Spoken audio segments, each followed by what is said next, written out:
that in real time, no matter where you are on the surface of the earth, results will be transmitted in real time.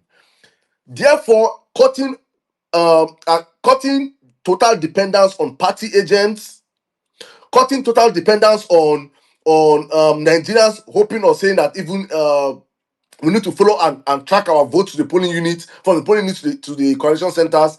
Many of us said that, but it was albeit a very little bit late to the end of the campaign. We started saying, and guys, follow your vote. We did not build the last campaign on holding INEC accountable, because we already felt that the assurances coming from INEC as an institution was that they were going to be accountable to the Nigerian people. And that's what we got it wrong. And in the middle of the game, they changed the rules.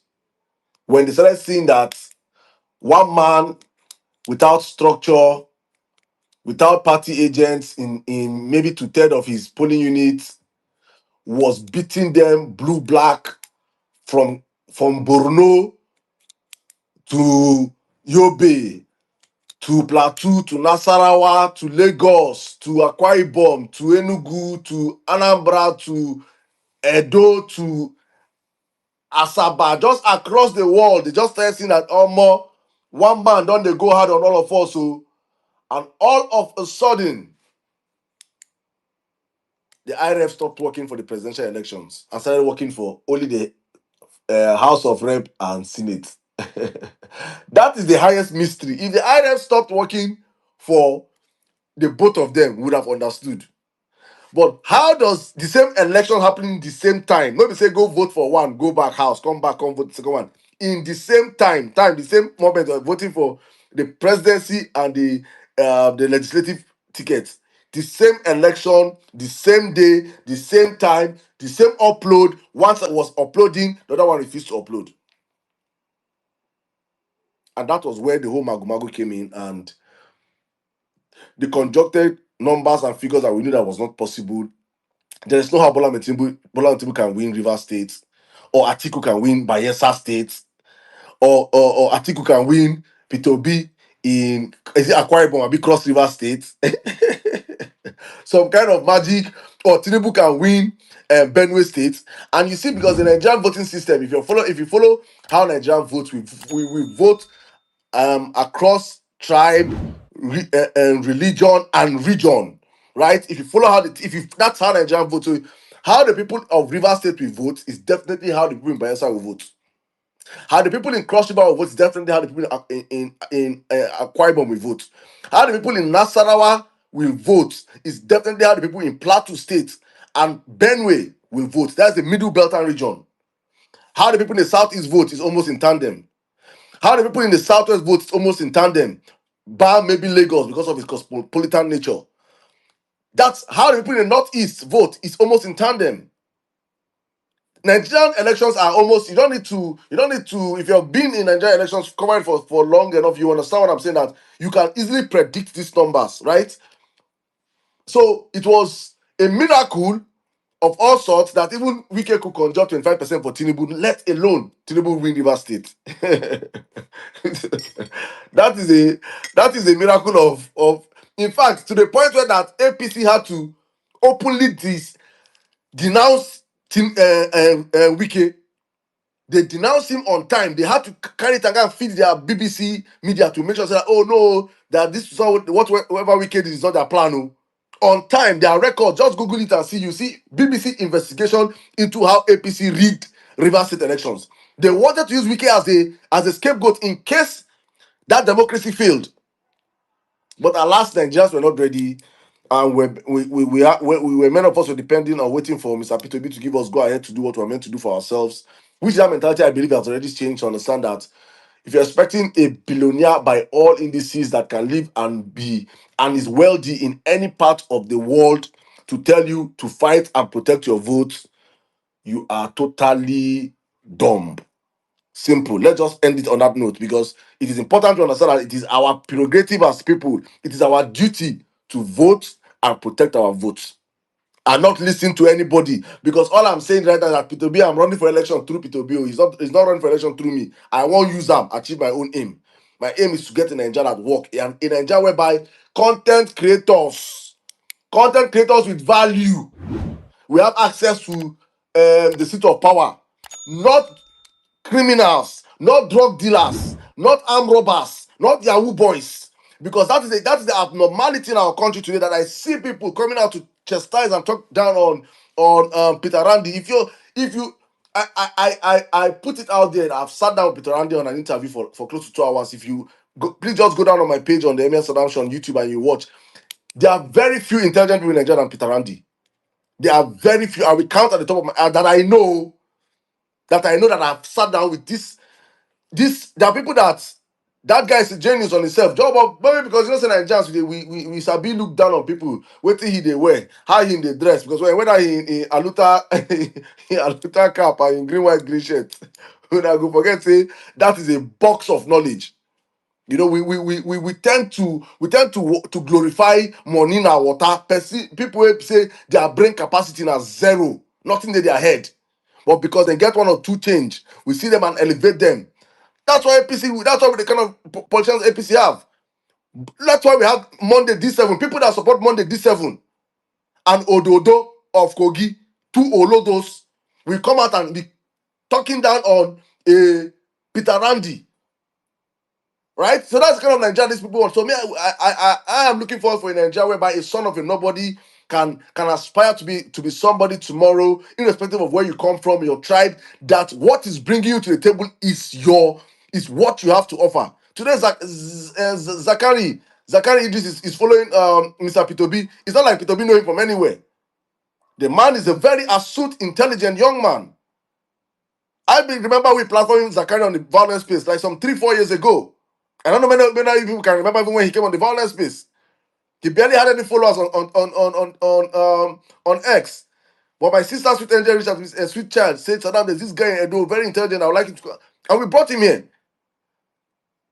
And now he's probably going to be a spokesperson to the Peter Ob's campaign. That is merit.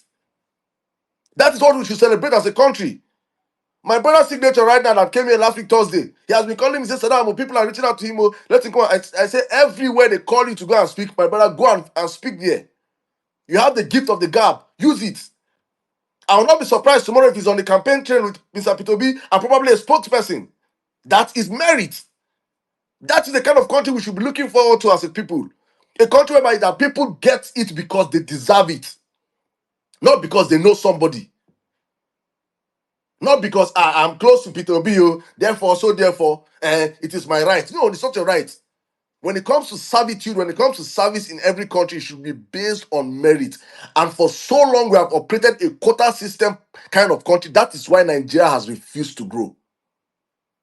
The moment we go back to meritocracy, you will see how Nigeria will blossom, because we have so many hidden gems, so many intelligent people that are just hiding under the radar, looking for a way forward. And it can only be achieved in a new Nigeria whereby a son of a nobody can aspire to be somebody, and that alone can be gotten under a Mr. Peter Obi's administration. 100% facts. Right? And so I'm just going to try and open up the floor right now. But before I do that, I just want to please, guys, everybody on the comment section, everybody listening to me on X, let's make tweets tonight with Rig and Die 2027. That is the mantra. You see that madman where the Abuja will come out talk say, if you're not from APC, don't Kuje, you don't come and vote in my Kuje. Una see say as the man see say na madness. It is say women Nigeria, God bless you for that tweet. I saw that tweet he posted. The other thing say this generation, this next election now, see, if Tinubu will not, let me make some predictions. Let me make some predictions. Tinubu will not campaign in 30 states in Nigeria these elections. Let me repeat it. Tinubu will not campaign in 30 states in these elections. There's some places he will not even enter. Then go stone am. Nigerians go descend on him. It will happen if people will remember that Saddam said it. Despite the security that will come with him. APC no go fit campaign for some places. Because they still don't understand the ramifications. They think it's online. They still don't understand the amount of hurt they have hurt the Nigerian people. They don't understand the amount of damage they have created for them. They don't understand this. They are still living in that. He's still in the bunkers. You know, you see, I don't know the Asoro bunker. He doesn't understand what he has done, how hated he is. on the street. He doesn't understand that yet. But he will see he will find it very soon when campaign truly starts. Let them hit the road, he will understand. So it's important we keep putting them on their toes to understand that, see, oh, madness is for madness. Say that man we talk on Wednesday. You know, when you are 24 hours, 24 hours, you don't come begin to apologize. Say, no, that is not what I meant. You people, anytime we catch him, we say you take it out of context. That we took him out of context. This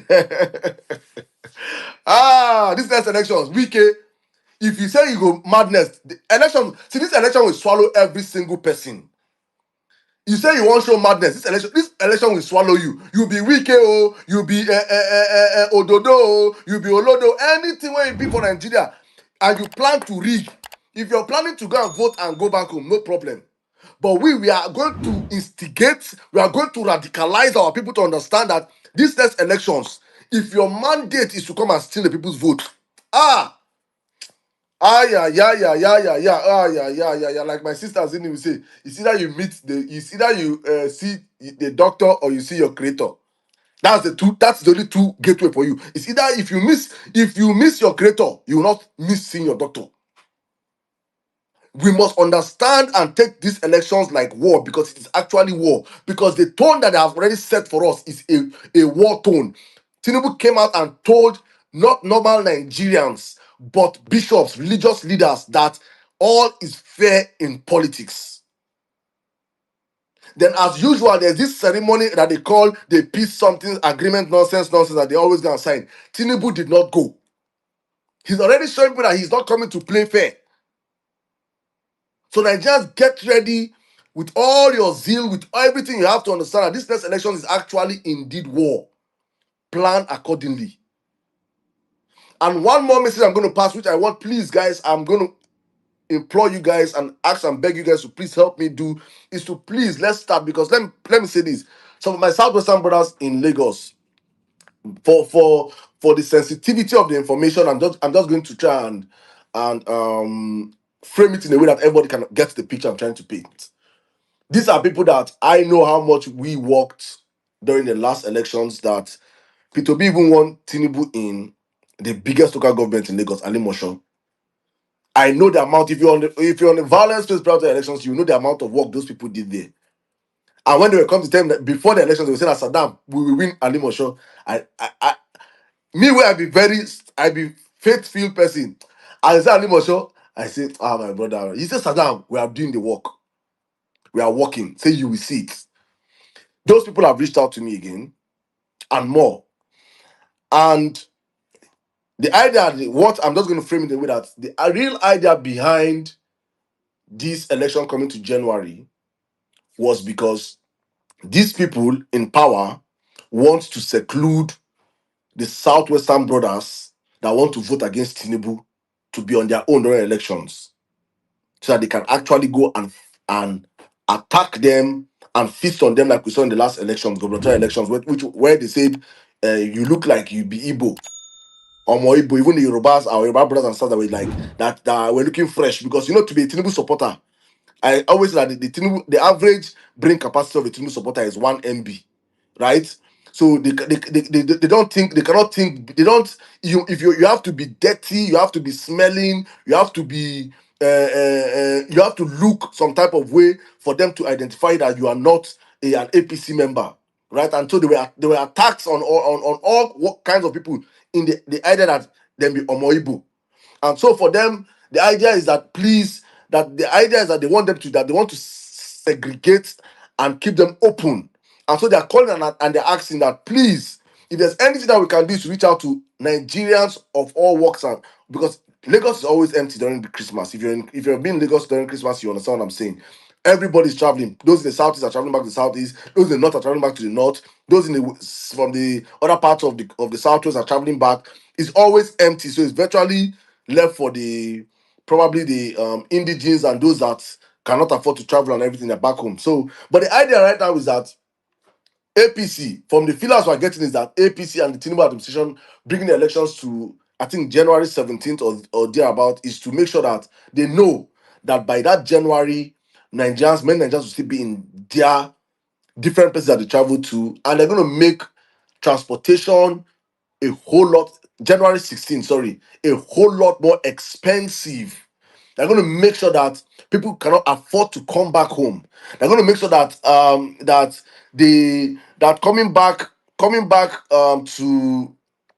coming back to their abode is almost difficult.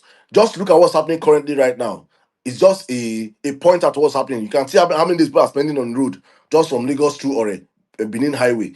People are spending 7 days, 1 week, 10 days on the highway. They go make sure say from January 1st. If you dey plan come back home, if you dey plan come back Lagos, you wait travel December. If you enter bus, no say 5th of January, you will come back by February 25th. You go do Valentine for road. You go do Valentine for road. They are going to make sure that they make it impossible, virtually impossible for people to be able to transport back home. And you know how expensive air tickets are going to be by that time. And look at the millions of people that will want to travel or normally travel. How many will be able to afford to fly back home? So please, it's a call for Nigerians. That's why you can say up on the topic that no dirty December this year. I made that video, and in the selfish nature, because if you know me, I'm wrapping up on this, please, guys. If you know me, you know that I used to be in the night and hospitality business for over close to 10 years of my life in Nigeria. We built the biggest hospitality brand in the country. I dare say I can write a resume on what I did there, so I know that's my business, and I know that from November 20th, I don't sleep every November 20th till probably January 10th. Every night is a party. Every night we are grooving because it's always 30 December. People are coming out to flex and everything, right? So it is actually a cash out period for us, right? We make money that can last us all through the year. And so when I made a video 2 days ago and I said no more dirty December, all my fellow colleagues in the hospitality business, some of them were in the comment section, some of them my DM say, Sarah, what kind of nonsense is that one? Why are you trying to spoil our business? Blah, blah, blah, blah, blah, blah, blah. Why should you say I know this thing? Guy, now what for you? Don't you know that half of the GDP of the country comes in during the December period? Da, da, da, da, da, da, da. And I said, I will try to explain further what I simply mean.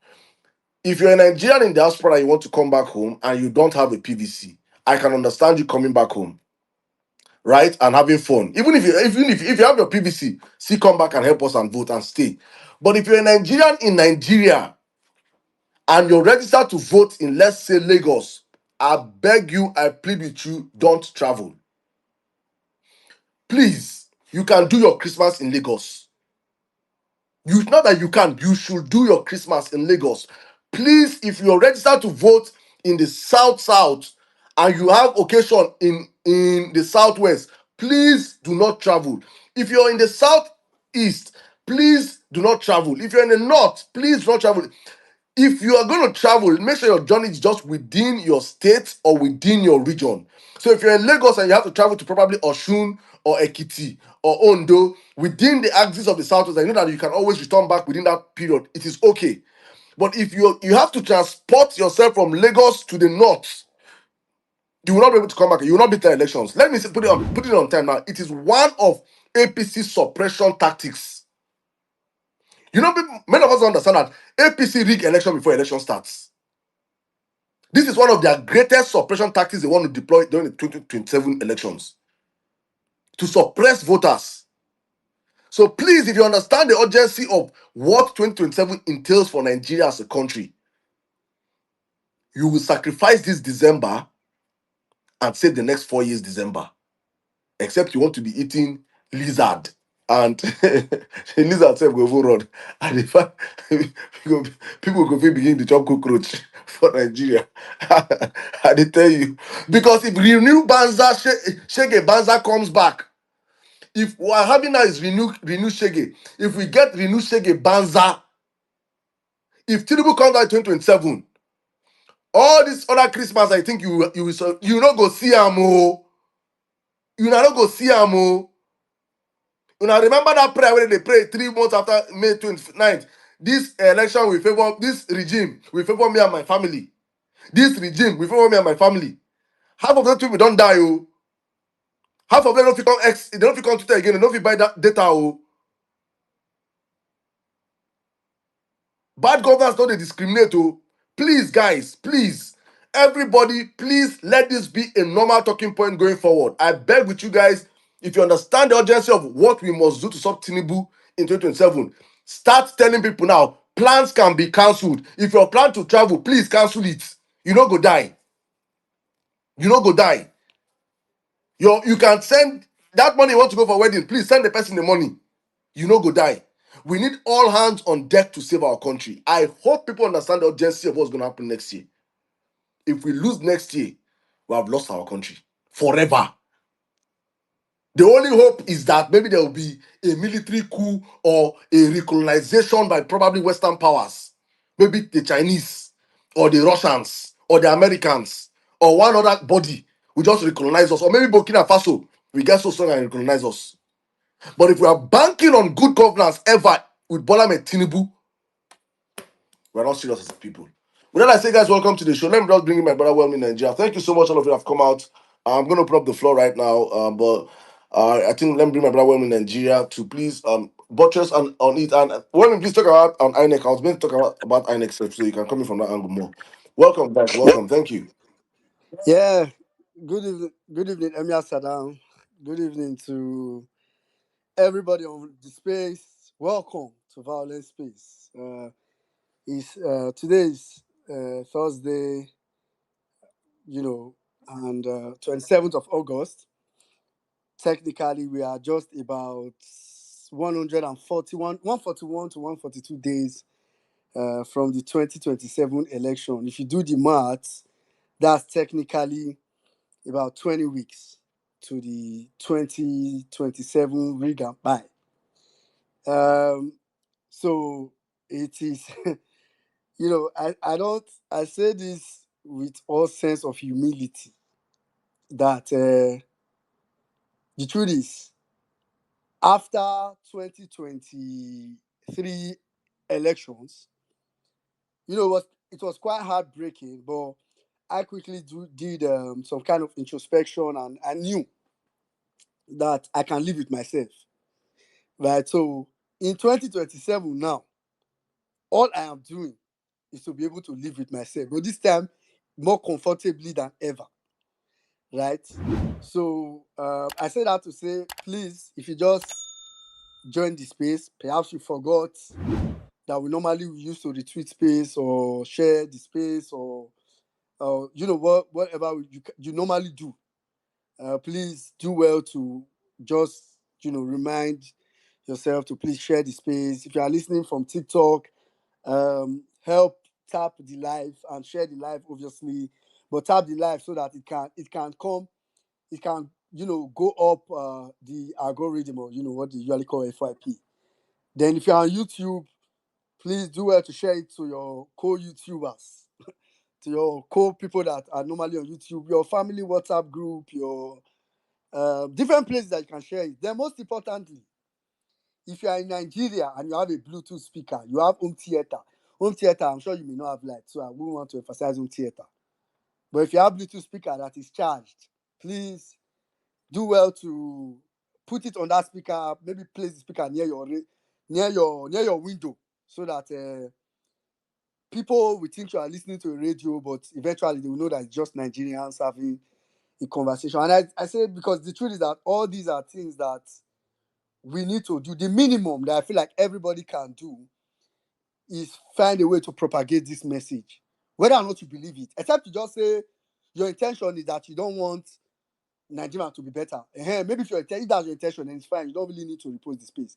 But if you have an intention, whether or not you believe it's possible for it to happen, do your part. Do your part by reposting and sharing the message, so that we can get more people to hear whatever we're talking about. Because the truth is that it's not. So it's why somehow I kind of really struggle. In this leading to this 2027 election, I have personally now, I have had to get involved in many things. But I've been quite less active online. So please again, let's do well to repost the space. Let's see if we can get more people into the space. Now I'm going to start from So that's it. Thank you very much. I'm going to start from the dirty December topic, right? I know, say Saddam, maybe I say you can't the one. See, the truth is that in December there's no dirty December. Hospitality business, so make una no vex. Una this one year, una When I go find way documenta in December, there's no dirty December. We need to come to terms with the fact that, and the truth, I'm not joking about this. So people don't know that. For me, I'm very intentional about this. I said every time, if you go on my TL and you see, I the tweet about Serena Williams and Alcaraz the other day. I almost don't type hashtag ring and pie put for inside tweet. I don't remember myself say people said now Williams and Alcaraz don't really know what to be ring and pie for this matter. So personal, and I say this because I feel like, I mean, I can only do as much as I can, but I feel like that's the effect of people working together, people doing things together. I feel like if every one of us, so for example, on this space today, one of the topic is hashtag rig and die 2027. It's actually hashtag rig and die. Because I beg TikTok or people where they say someone are not verse. It is a full-blown hashtag. And we will say people should, to be honest, this should become second nature. This should become second nature. So when it comes to dirty December, I would, if I know anybody that is going to Nigeria in like any Oyibo person or non-Nigerian that is going to Nigeria in December and say, I'm going, they say there's dirty December, and I will want the person, I will draw the person's ear, say, bros, I don't know what you go see for there. So the truth is that, because in December, I don't even think we need to say it, to be honest, because in December, the election would have started. The election would have been hot already. So it will be a no-brainer. To be honest, it will just be a no-brainer. So that is on that. So I don't want to water it down and say no dirty December in Nigeria in 2026. I mean, it's not. I wish it's where we find ourselves. INEC has put the election is January 16th.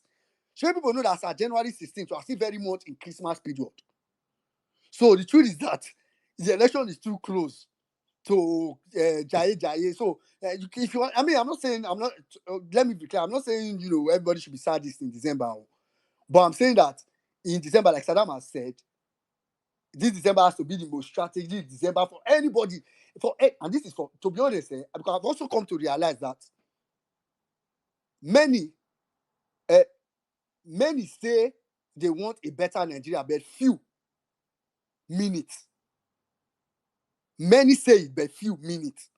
It's what I've come to realize recently, that because when I engage some people, when I engage on some things, I now discover I was having a conversation with somebody recently, and I said that there are two forces that play in everybody's mind. As all of us there, everybody has that force.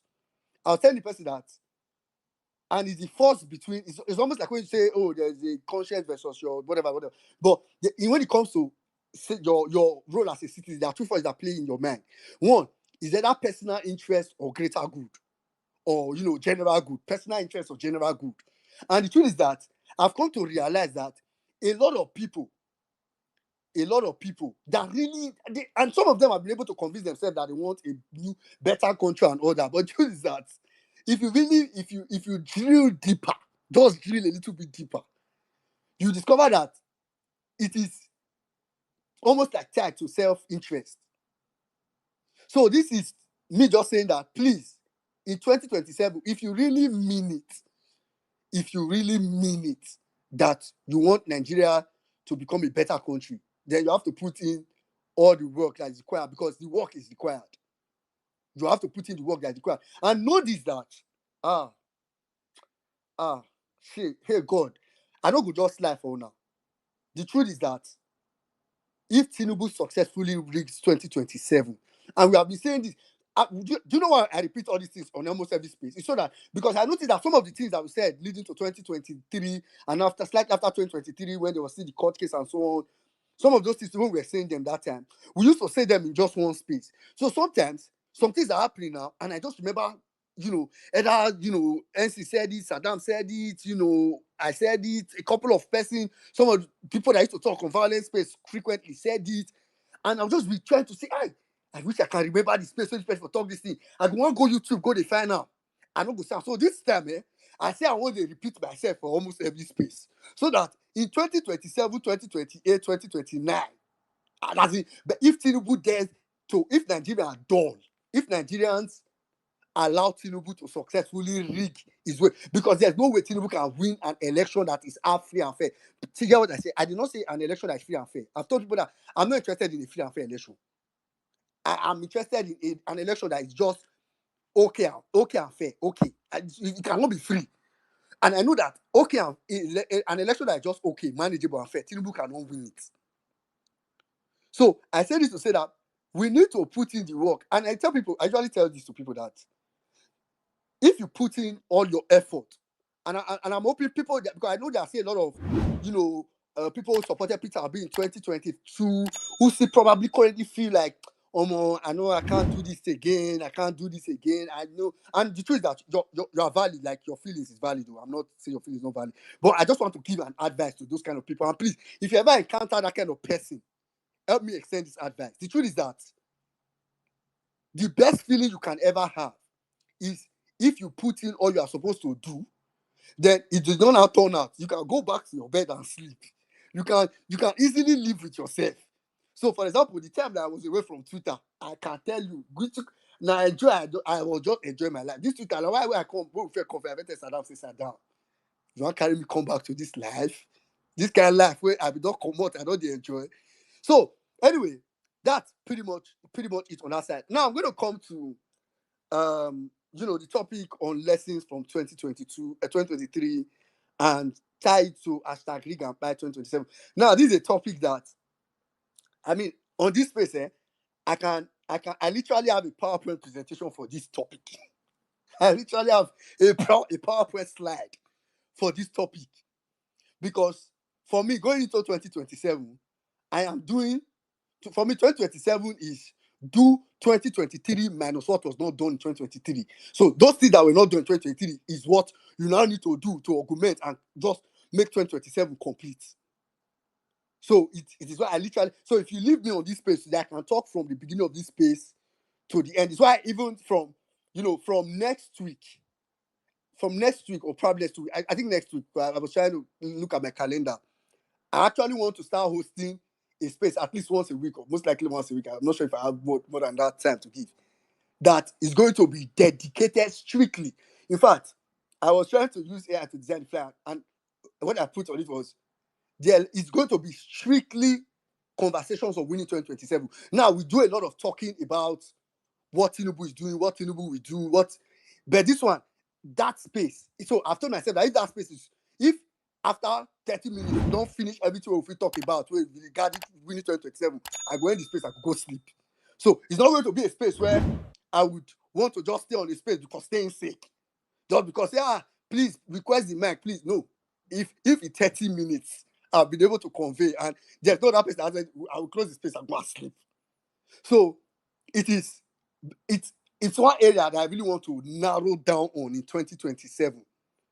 What things, literally things that we need to do to win. And I'm not talking like hidden strategies, like action. In fact, one of the things I want to be able to achieve with that space is that space is probably going to become a update point for smart ballots, to be honest. Like, where we will come every week on that space and say, last week on smart ballots, look at where we have mobilized up to. This week, we have been able to achieve, we have been able to add 2,000 people, 5,000, 200,000 people, and say, what can we do to add, to penetrate into this place? In fact, strictly. That's what I'm looking at. Because the truth is that, now, from lessons of 2027, right, like I said, I'm going to read from, for people that have listened to me a lot, especially if you've listened to me in private, you already know what I'm going to say.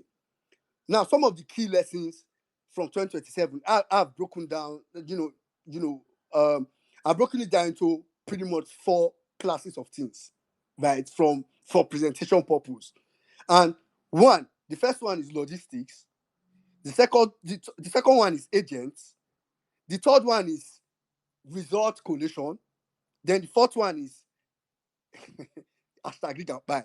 Or rather, the fourth one is election protection, but the solution to that is hashtag rig and buy, or rig and buy, right?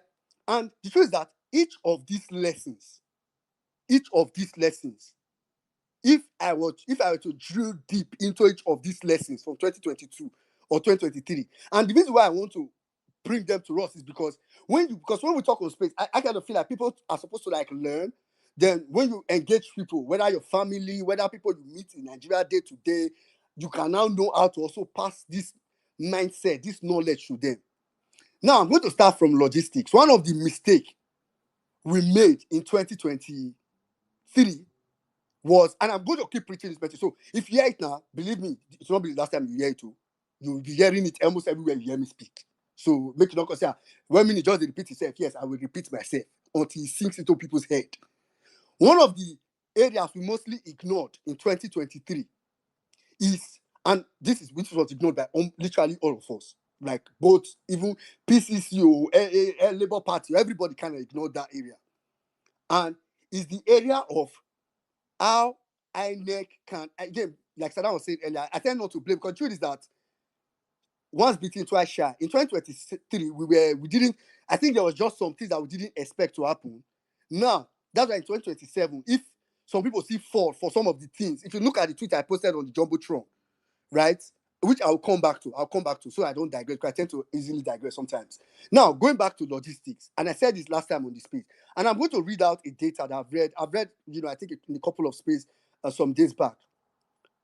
This data is based from Yaga Africa, right? The data I'm about to read is from Yaga Africa, and it's from Yaga Africa sampling of polling units in 2023 election. And this is data. I'm not telling you emotions, I'm telling you data. This is from wide sampling from Yaga Africa. If you go to Yaga Africa's page, you will see it. If you can go on their Facebook and go, if you drill down, go down to 2027, you will see it. As of 2023, and in fact, the post I'm reading from Yaga Africa is dated 25th of February 2023. And it quotes, INEC arrival time by geopolitical zones by 7:30.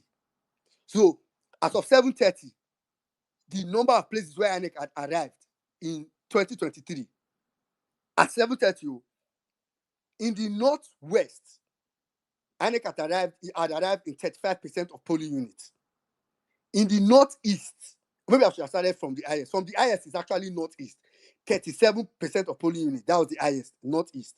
The second highest was northwest. 35% of the polling units, INEC had arrived, northwest. The next highest to that was southwest. 33% INEC had arrived in the southwest. The next to that was north central, 23%. So between north central and the third highest was a full-blown 10%. 23% had arrived in the north central. The next to that was south. Guess what? South was 16%. The lowest, your guess is already correct, is southeast. But it's not how low southeast was. It was the percentage. Southeast was 6. So as at 7:30 a.m. in the morning, INEC had only arrived in 6% of the polling units in the southeast. Now, that is data of 7:30. Fast forward, as at 9:30 in the morning, when election had now started, because typically election should start from like 8:30. As at 9:30 in the morning, when election has now started, this is the breakdown by region of places where as at 9:30 in the morning, election had commenced, election had started. Southwest, 63% of polling units had started election as of 9:30. North Central, 63%, 63. North Central, 46%. Northeast, 46%. Northwest, 44%. South, 32%. Southeast, 11%. The difference between Southeast and Southwest, which was the highest, was a whooping 52%. You will not know the meaning of this data except you know it as numbers. You will not know the meaning of this data except you know it as number. Now, I don't know the number of votes that Peter Obi had in, because the implication of this is that it ripples to everything. Because first of all, an election where INEC has delayed to arrive, people in the polling unit will already be impatient and say, oh, some people will go home, so you've lost some voters. Then, even those that stay, INEC will now come and now tell you, oh, they only have 100 ballot paper. But because you just want to vote and go, you say, oh, let's continue. You cannot afford. And even if they will continue, before you know what's happening, it's already night. and you've given room for thugs to begin to come, because thugs we want to come in around this. See, this is the ripple effect of this whole thing. See, I can tell you, I've told some people that this is, and this is lessons for 2023. That's why I say each of these things I can take all of them, each one. And this particular indices, I'm only on logistics, so remember I mentioned 4. This particular indices is one that, if you wanted to do it by metric, by mathematics, right? The best way you can do it is that if you equate southeast to the percentage of southwest, then you now multiply it by the percentage of votes that Peter Obi got in states like Anambra and a couple of southeast states. It means that if election has started way earlier and you just want to have that percent, Peter Obi will have at the very least, an additional 25 to 30% of, I said at the very least, because I don't want to be talking in such a way that people think, oh, he's talking from emotion. I'm talking data, I'm talking numbers.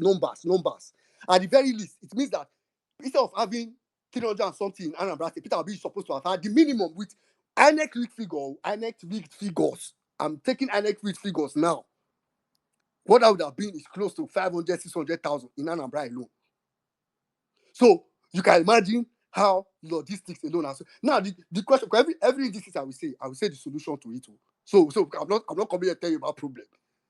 What is the solution to this problem, this logistics problem? It is what Saddam has showed us some time back, what Kwankwasia does.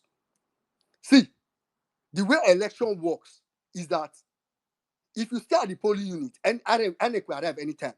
But if you go and meet INEC at the rack center, and when I say rack center is your ward, most of the time the rack center is trackable from your polling unit. So what me I'm teaching everybody that I speak to leading to 2027 is that do not get wait for INEC in your polling unit. By 7:30, if INEC is not in your polling unit, mobilize like 5 to 10 boys. Let them go to INEC rack center and go and ask INEC what they are still waiting for, and go and pull INEC to come. And escort INEC to come to your rack center.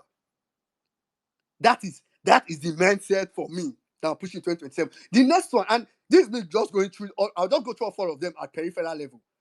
Hopefully, as election draws near, the space I was talking about, and non-violent space, we can talk about it as the more they come. Because I don't want to be talking about everything, because I'm sure many people also have things to say that they learned from 2027. And in this space today, as people are talking, me, I'll be writing, because I want to be refining, adding to the ones I already know, so that I can be thinking of solutions. That is how practical I am in 2027. Now, the second one I talked about was shortage of agents, right? And at Saddam, we talked about this a lot. This was kind of straightforward. Some of you remember some of the violence space started hosting 2 weeks to election. We now started saying things like, I remember because I said it a lot. Things like, you don't need to wait for polling unit. You are the polling unit agent. Be the polling unit agent in your polling unit. We were doing all that. And to be honest, the truth is that it worked. I mean, it was better than nothing. But the truth is that in 2027, we must not be lacking of official agents. Every other agent still counts. So still be the agent in your polling unit. But that's why I said that I'm thinking about 2027 as 2023 plus what was missing in 2023. So I'm not saying ignore what we did in 2023. I'm saying let's plus it. So in 2023, we did everybody be an agent. It still stands. It is still valid. Everybody still be an agent. But we must make sure we have multiple, if possible, but certainly have official agents in every polling unit in Nigeria. What is the solution to this? The solution is clear, simple. It's smart ballot. I've been preaching it every time. The truth is that you do not know what you will do if you bring people on smart ballot and tell them, right, please, on smart ballot, you can just, on smart ballot, as a matter of a click, volunteer that I will be agent in my polling unit. And we've taken your name already on ground.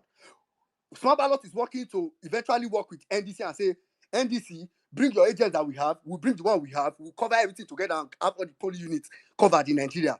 But the truth is that starts from if you on this space, because it's not just enough to come to space and listen. You have to be working. So if you're on this, and when I often say that, removing Tinubu 2027 is not hard and it's not easy. It is just demanding. This is the demanding I used to talk about. It is just something that if we do everything that we are supposed to do, and I don't underrate doing it online, because I know that in 2023 rather, close to 70% of everything that materialized on ground started from online. That's why I'm here still talking about it, because I know that all you guys online has the ability to metamorphose and start making it on ground. So that's for polling unit agents. Solution is smart ballot. Meanwhile, smart ballot is still the solution to the first one. We see that logistics that I talked about. Smart ballot is also the solution. How is smart ballot the solution to that logistics? Is that where will you see people to tell them that if INEC has not come to your polling unit, now march to INEC office from your polling unit. Is if you have a place to communicate to all of them, and that's smart ballot. So if you notice, I'm talking problem and solution. So maybe anybody not because for 2027, if Tinubu successfully rig, if you don't they see me, they do shoot your short space. I don't anybody not going to say, when many Nigeria, is this you? This is because if Nigeria don't react to 2027, if we all of us don't react to 2027, we could just fell it down. The next point is, again, collation of results. Right? And I talked about this last week with Osun State. I said the reason why Osun State was easily declared on Sunday, that Sunday, was because many people had collated that result. Now, there's a fear I have for 2027. That's why my solution will come again to smart ballots. So if you see me talking about smart ballots, some people will say, let me tell you, as of 3 months ago, I did not know smart ballot. So smart ballot was already popular online. Like, I haven't heard people talking about it. I'll be honest, people talking about it. I did not know it. It is until I got to know it and I saw how it ticked a lot of the boxes of the problem. That's why I say, Omo, if on this place we live.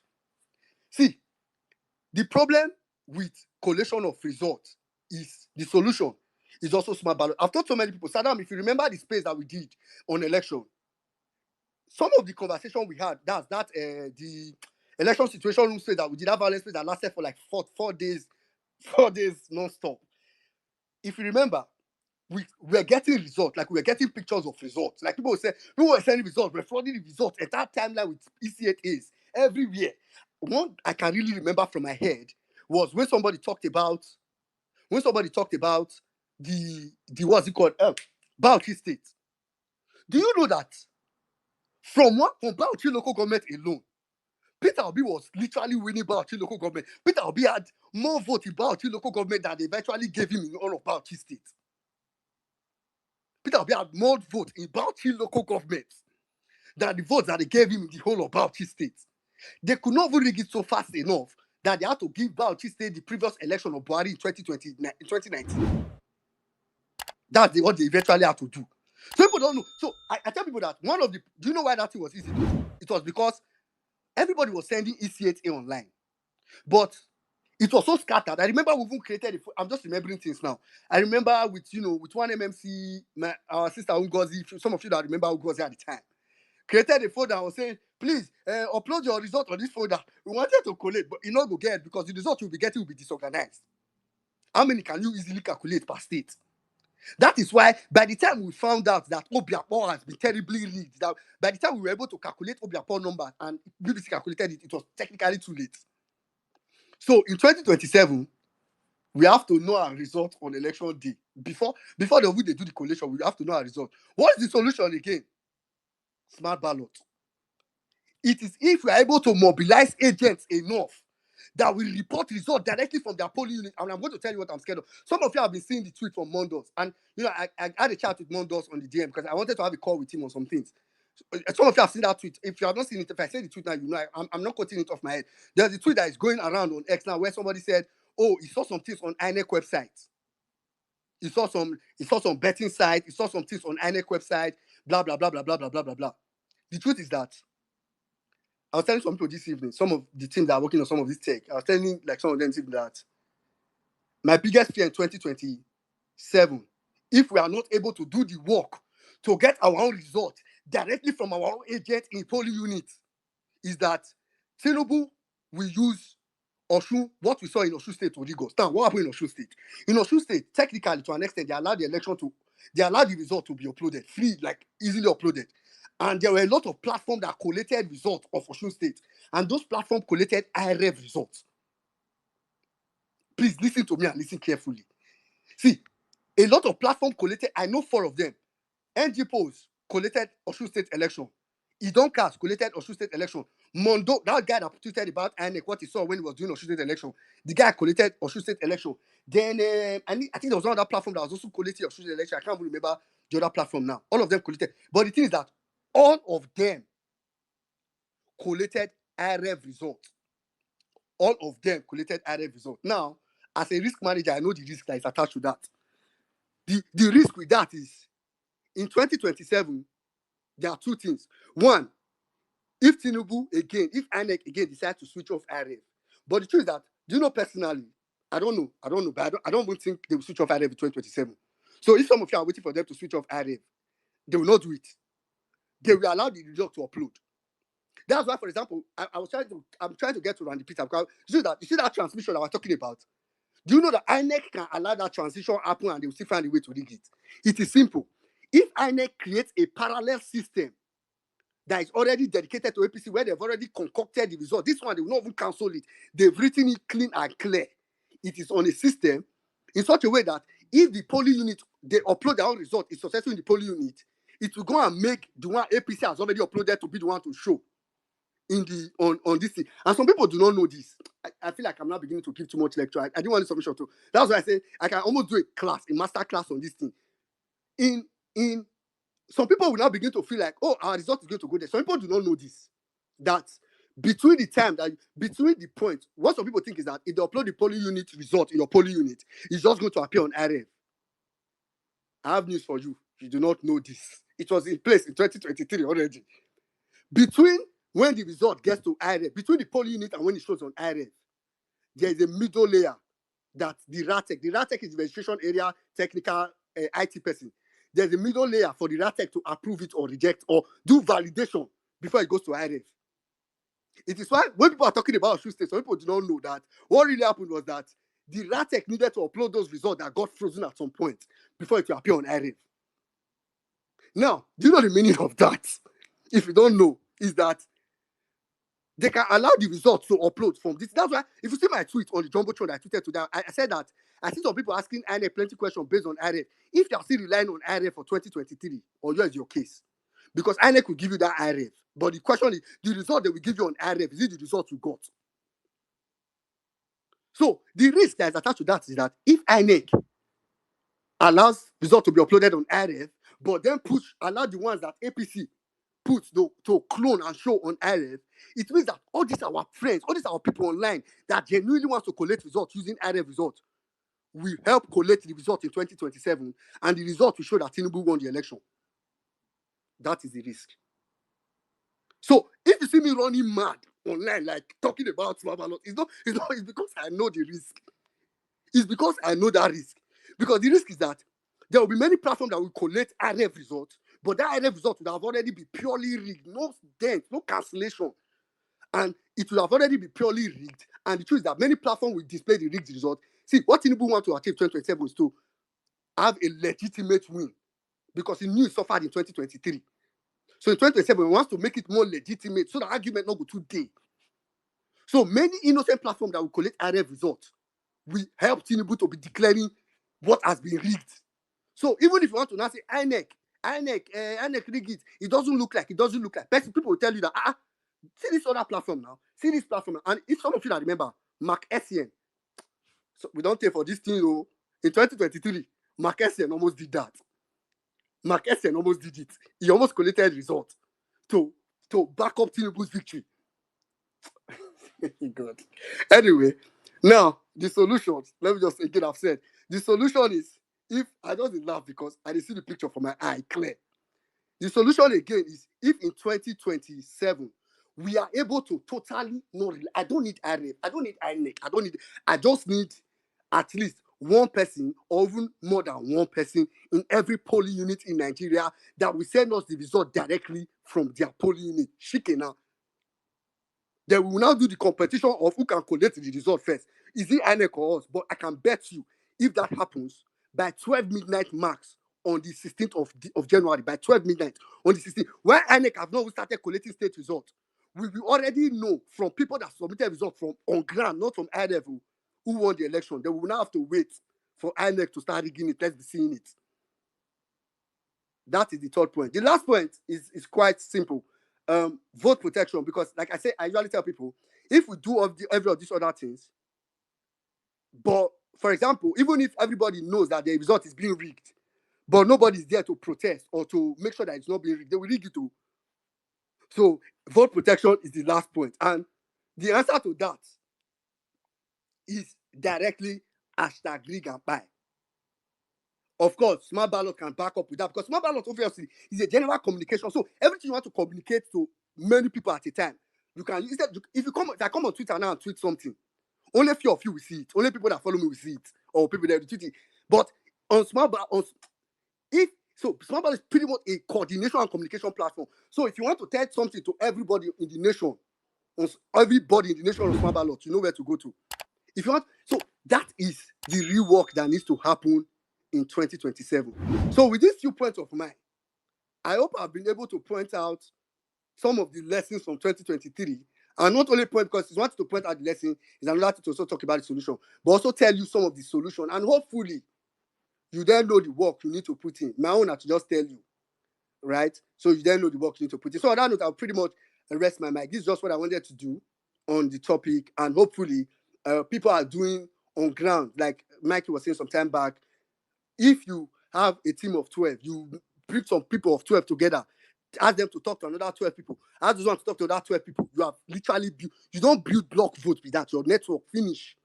That's how it works. That's how it works. So winning Tinubu is straightforward. It's just that, are we willing to put in the work, or we are just ready, or we just want to sensationalize? You get. So that's that's pretty much sorry, let me yeah. So that's pretty much where I would round up my submission. Again, welcome to everybody. Welcome to the space. I'm hoping, I just said mine, but I'm sure if some people start to speak, you probably either buttress some of the points I said, or even say additional that I did not even say. So, and I'm hoping from this space we'll be able to learn and also transfer a lot of knowledge around that people will now be using to talk to people when they engage people on ground and in this campaign season. Lastly, I don't almost forget, Sarah Babe. Lastly, I beg, I just want to say this. Please, please, please. How many times I say please? Please. People where they beg APC people to know they talk violent again.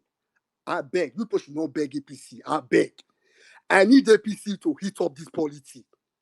I need APC to, all these things that they are saying, don't come. I need them to keep saying it. The difference is that in 2027, in 2023, they said it, we thought they did not mean it. But this time, we will take it by their word. Even when they apologize, we will still take their first word. So that Kuje man that apologized, now, I did not listen to a apology. I was not interested. I took the first one that I said, because that's the one it means. So leave, because if you now push them and push them, they will be hiding it. I want them to say it in open, so that every Nigerian will know that we are going to war. On that note, I'll read my mind. And just say, welcome to everybody on the space. Adam, I don't know if you have anything you want to say before we start bringing up speakers. No, my brother. See, you have said a whole lot, man. I think, it's a whole lot you have said to digest it is going what I will do right now. But thank you so much. I think, and let's just open up the mic for other people to speak and let's have a conversation. But I see, I have a whole lot of requests from TikTok also. So I think we just do it in twos. Maybe we start from X and then we'll bring people from TikTok in that order. Let's just take the speakers immediately, bro. Thank you. All right, let's take speakers. So please, if you're on the speaker section, intend to speak. Meanwhile, Omega X, thank you for joining in the royal chamber. I don't know if Omega X, you have something you want to quickly contribute. I know Omega X not be talking person, but Okay, go ahead, greetings bro. everybody. Yeah. Thank you, Wemini. Yeah, greetings everybody. I really don't have much to say, but can you guys help us retweet the space so that we can have more audience? Look, I'm looking at the numbers right now. We have 300 and something people listening to the space. Can we take the numbers up? Because we need wide audience. We need people to know that we are hosting such a space. So please just help us by supporting, by retweeting the space. Thank you. All right, thank you, Omega X. Yeah, please listen to Omega X. It's very important. Anyways, if you know you're on the speaker section and you intend to speak, do well to raise your hand. And again, nowadays, it's not about how long the space is. Is hitting the point as much as possible. Eh, eh, So I'm going to When we please, I think let's start from TikTok. So then we take TikTok okay along because I think the conversation has just been on X for so long. on X. Okay, go So ahead, let's go ahead. just Then I we'll think come. we'll take two come straight speakers from I'll take two straight speakers from TikTok, 5 minutes each, and then we'll come back to X. Lost Life, you have live in 5 minutes. Welcome. Please, can you be audible, please? Because now you're audible. Go on, please.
Thank you very much, my brother. Thank you very much, Lush. I think I 100% buy into what you said. I think we will have to start mobilizing and reaching out to our northern brothers and have the wherewithal to go on these their platforms, because we did it post 2023 elections, and we got a lot of them. We did jingles actually from the violence space. We actually sponsored the first set of jingles even before Peter B even went to the north. We were already in the north, because I and when I was saying it then, I had a lot of pushback from the back channel. They say, why you focus on the north? I was like, no, so we did, we even before that he had to start going to campaign in I think, remember, is it Jigawa? There was a flood at that period.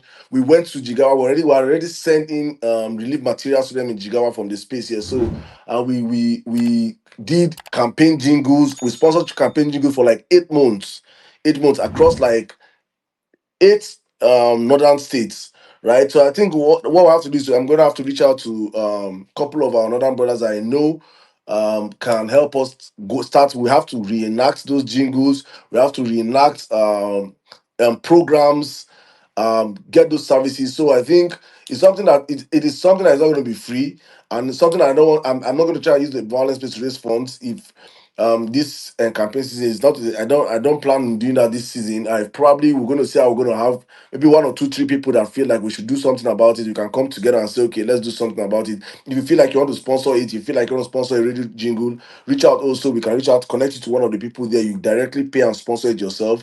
But we need to do it's important what you're saying. We'll do that. I'll reach out to a couple of them that I know that if you're on the space right now, please more than reach out to me on the DM. Burkina Giri and Co. Just reach out to me. I know some of them also have been. I think of the popular voices. I think we don't put many of them with money. You don't buy some of them or the voices that I know. But the rest are still standing on the mandate. I'll reach out to them. So please, if you feel like you want to sponsor jingles, probably let me know. I'll link you up to one or two of them that you can actually personally, when they bring the quotations and everything, it has to be transparent. You can just pay directly to radio stations if that's the case. But we need jingles in the northern parts. We need not just jingles. We need segments, because what we did then was not just jingles. We had 30 minutes programs of just introducing who Peter Obi is in Hausa, strictly in Hausa, and it was airing across like I think 8 to 9 northern states then. Yeah, so we have to do something like that also going into the campaign. I agree with you 100% on that, my brother. Thank you very much. That's We're just talking more about lessons we learned from 2023, guys. So and what you think we should do. This particular space is more about, not less about the complaints and more about actions that we have to take into the next election. So please, I'm going to come to the next speaker. Please, in 5 minutes, carry on, you have the life in 5 minutes. Welcome.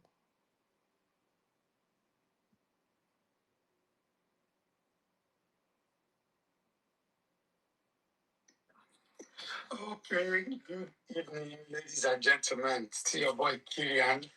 I will start on this note by saying, dear Nigerians, politics is not a game. It is action and inactions that can determine human life, affect destinies, and alter a lot of things. Why I'm starting on this note is that at times you see people say, it's just a game. I will play it. No, you don't play with things that can change the whole course of nation and people's life. For a single lady out there, or the politician, it does not concern you. See, that your boy will never marry you because you don't get money enough. It's because the country is not working. In some other part of the world, boys that are 21, 22, 23 can comfortably marry if they want to marry today. They can buy a car and car finance. They can do a lot of things. When Nigeria, even after university, after NYSC, after all the whole thing, we are still struggling. So if you think politics is a game, know that it affects you a whole lot. As a young boy, yesterday, Saddam point on it. Yahoo boy collect your money, or one sugar daddy collect your baby. Or Yahoo boy collect your baby. And because the money in your hand, or even some of our ladies have become very desperate these days. But you're working at any enough, you find out that you have less. Your decisions are not based by economics, by what you earn, but by who you love or who you want to spend your life with. That's that. Now, I want to touch on what our brother just talked about on X, about the pulling agent thing. Yes, it's very good that we're going to be having pulling agents. But one thing I will say that we're going to collection centers to make sure that materials are ready before the thing. It's very important. However, if you've been close with the politics of Nigeria, you know that on that day, that collection center will have securities around. So you need an ID card or a proven identification showing that you're a party agent or one of the party nominees to come in to take your voting materials. So, on that note, our advice, everybody, as long as we're working on the ballot, smart ballot, every agent and the friends or colleagues that will be around should make sure they have their ID card showing their position 2-3 days before that day, before 16th. So by 13th, by 12th, they have the ID card. So that by 14th evening, by 15th evening, you're able to use it to have access to that collection center, take your material, check all the things that are going to be around for you. Again, I will say one thing. You find out most of the time you see people talk about the market Nigeria, and you laugh. Whenever you want to start talking the truth, they either start gaslighting you by saying you are the market in Nigeria. And I've traveled across a couple of nations in this world. If there are some areas, for instance, if you move London underground, sometimes they will be warning you to be careful with, you see loudspeakers, public address system warning you to be careful with your properties, that some people might snatch it. It is not the marketing, they're just informing you. But Nigeria, saying that something is not working, they begin to tell you are talking down the nation, you are trying to demarket. But yet, what level of demarketing the nation not expected? When a whole presidential person will go to the public and tell us how it is not what it is. Someone they are playing your video to you, you are telling them it is context. Context matters. Half full and half empty. So I will say one other thing. For if you've not been angry as a Nigerian, let me ask you one thing. They tell us, oh, every part of the world, UK, they tax and the rest. Are you aware that in the United Kingdom, that the country can refund you tax? Are you aware? In from the developed country, if they notice after tax year, annual tax year, April, but they notice that you paid or you overpaid, do you know they can refund you? In Nigeria, do they refund you? In fact, if you don't earn a certain amount and you pay tax, the government can refund you every single tax you pay because they feel you've not earned enough.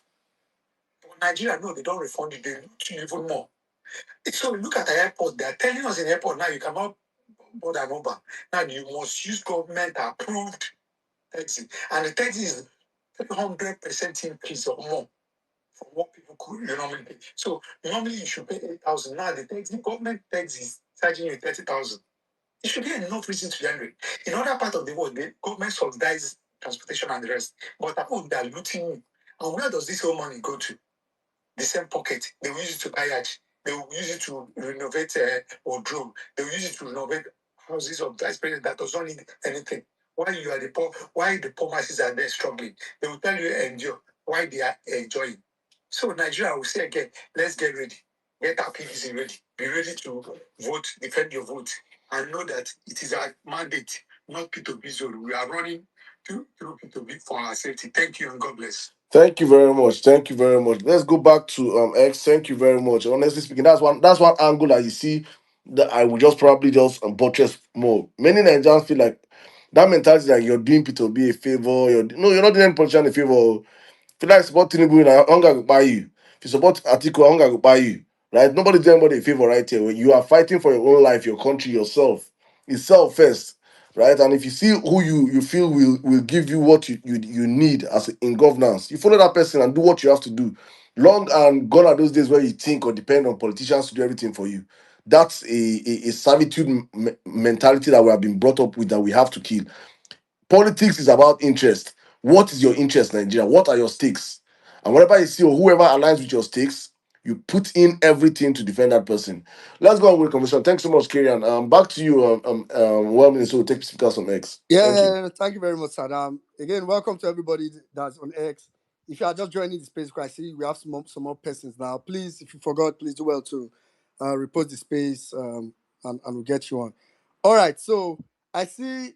So I'll quickly take Temp. Mikey, I can see you on, but I'll just come to you immediately after Temp, actually. So I don't normally you wait for some time, but I know Temp always usually have like limited time. So I'll quickly take Temp. Then after Temp, I'll come to Mikey.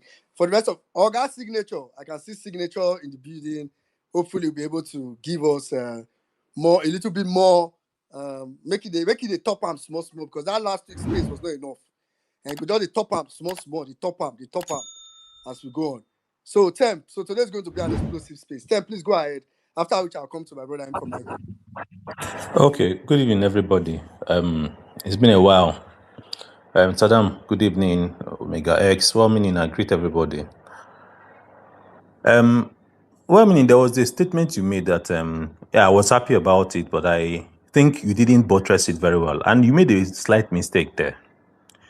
It is good that APC urchins, the stupid individuals, that they are bringing up their threats, and yes, nobody should tell them to tame it down, because last time they said it was a joke. Now we know that it is true. Now we also know that Tinubu will rig the election. There is no. They say, do you enter a plane when you know that the plane will crash? This one, we know the plane will crash. Yet we are entering it because we have to mitigate against it. So yes, they should continue. But listen, please. That Kuje chairman made a threat speaking from the bottom of his heart. The Bible says that out of the fullness of the heart, the mouth speaketh. This person did not read a script to threaten people, and is coming to read a script that was prepared to him after he has been shouted upon that he's trying to create what he did is wrong. He has been scolded, and he's now coming to put up a stupid remorseful face to come and read a script. Why did he not speak from his heart to say, look, guys, what I said was taken out of context. It wasn't supposed to be interpreted that way, but he was reading from a script. When he made the threat, did he read from a script? That time don't pass where they will gaslight anybody. It don't pass. So there is, listen, guys, it is better. Right now, I have said it and I will keep saying it anywhere I am. Rig and die, I am happy that I am one of the first person that sponsored it. And I take it with my full chest. If you rig, you go and meet your maker. Even if you're NDCU, APCU, LPU, whatever, if you rig, you die. Nothing stops you there. I am happy that I said it here that the day I start seeing where, of course, I know I have witnesses that I would say that Nigerians are ready when I start seeing them beating up APC supporters. In fact, you make it impossible for APC supporters to want to go and campaign. Then I know that Nigerians are ready. Right now, we are warming up. We are getting there little by little, but we've not reached there. By the time they are afraid to wear that insignia cap, then Nigerians are ready. And I thank God somebody said it. It is not P2B's mandate.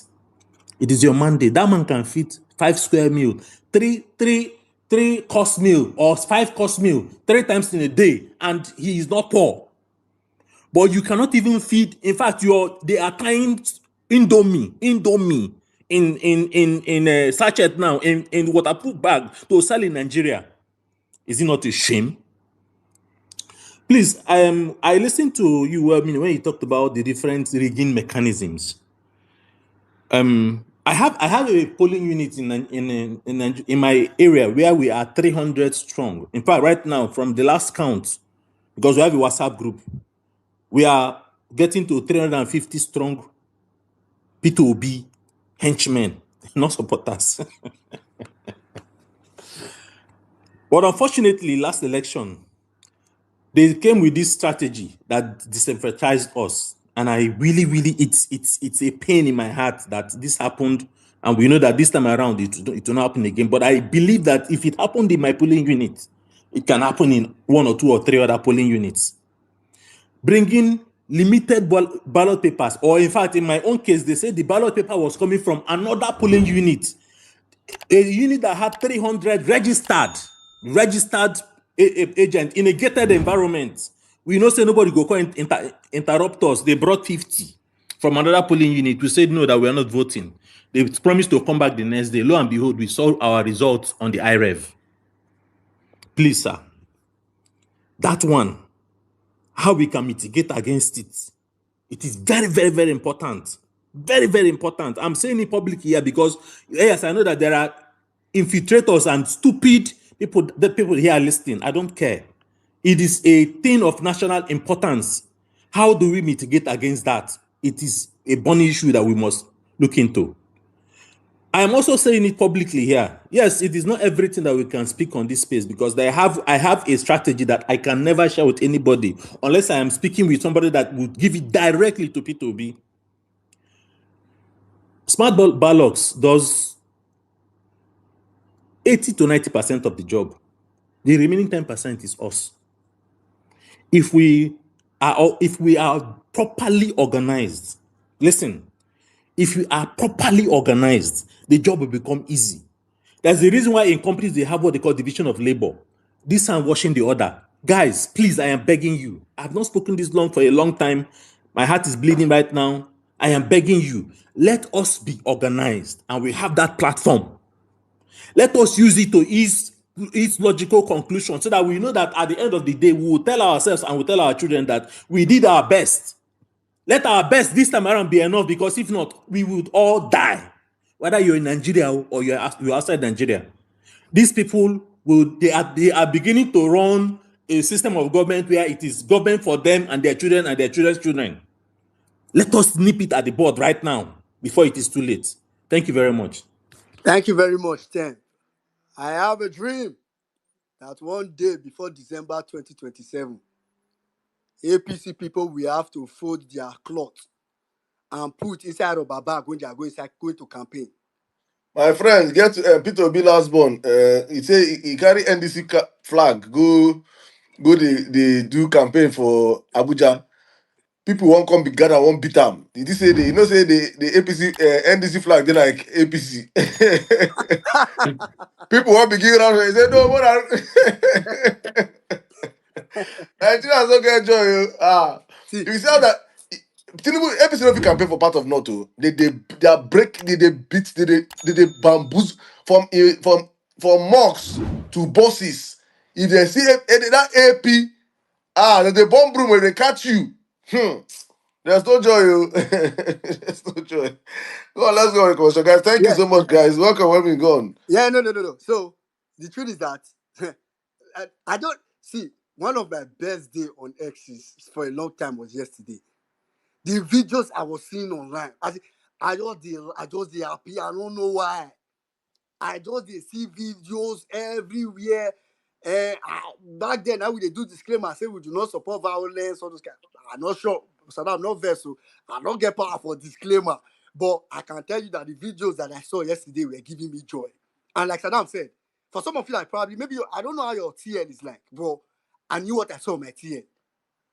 As in the north, Baba, You get some place with anyway. May I leave down temp because you asked one question before. So I'm actually going to go next to Guru because M for Mike is currently kind of tied up. So I'll come back to M for Mike later. I'll go next to Guru. But before I go next to Guru, temp. Now your 300 polling unit member. Hopefully you don't put them for a size small ballot. That's my first question. Then you talked about shortage, the solution to the shortage of what INEC did to you people, which that thing I talked about earlier is what Temp just talked about. Is the effect. So technically, in terms polling, that polling that Temp talked about now, they did not do election, but they had a result. They had a result. God. So the solution to it, somebody talked about it on TikTok. I forgot the person's name. When the person was trying to emphasize the point I made about agents. The solution to it is that if we have enough official agents, there's a reason I emphasize official agents. If you have enough official agents, those official agents are the ones that will typically have the ID card, the tag that they will put on their neck and can walk into, because if you are doing I'm an agent, there's a limitation to what you can do, to be honest, if you are not official. But those ones that are official can easily walk and say they want to inspect the material, they want to check it, and they can do it even from a day before election. So those are the kind of people. It is why everything still boils back. It still boils all the way back to what we have been saying. In terms of if you can mobilize right, structure right, and I'm not talking about structure or party structures, guys. Just mobilize right, structure right. That's all that is required. So the solution to that, or how to nip that in the bud, is that first of all, now. So I'm sure if I ask you closely, you probably will tell me that the time they arrived, your polling is probably from 12, 1. And by the time people are telling them, they will not say the next day. But if you are going to bring them, you inspected the material, they saw you as serious you were, that will not happen. So you will not, that situation will not happen. So but again, it's part of the lessons we've learned, and hopefully we're able to address it in 2027. Quickly, I'm going to go straight to Guru.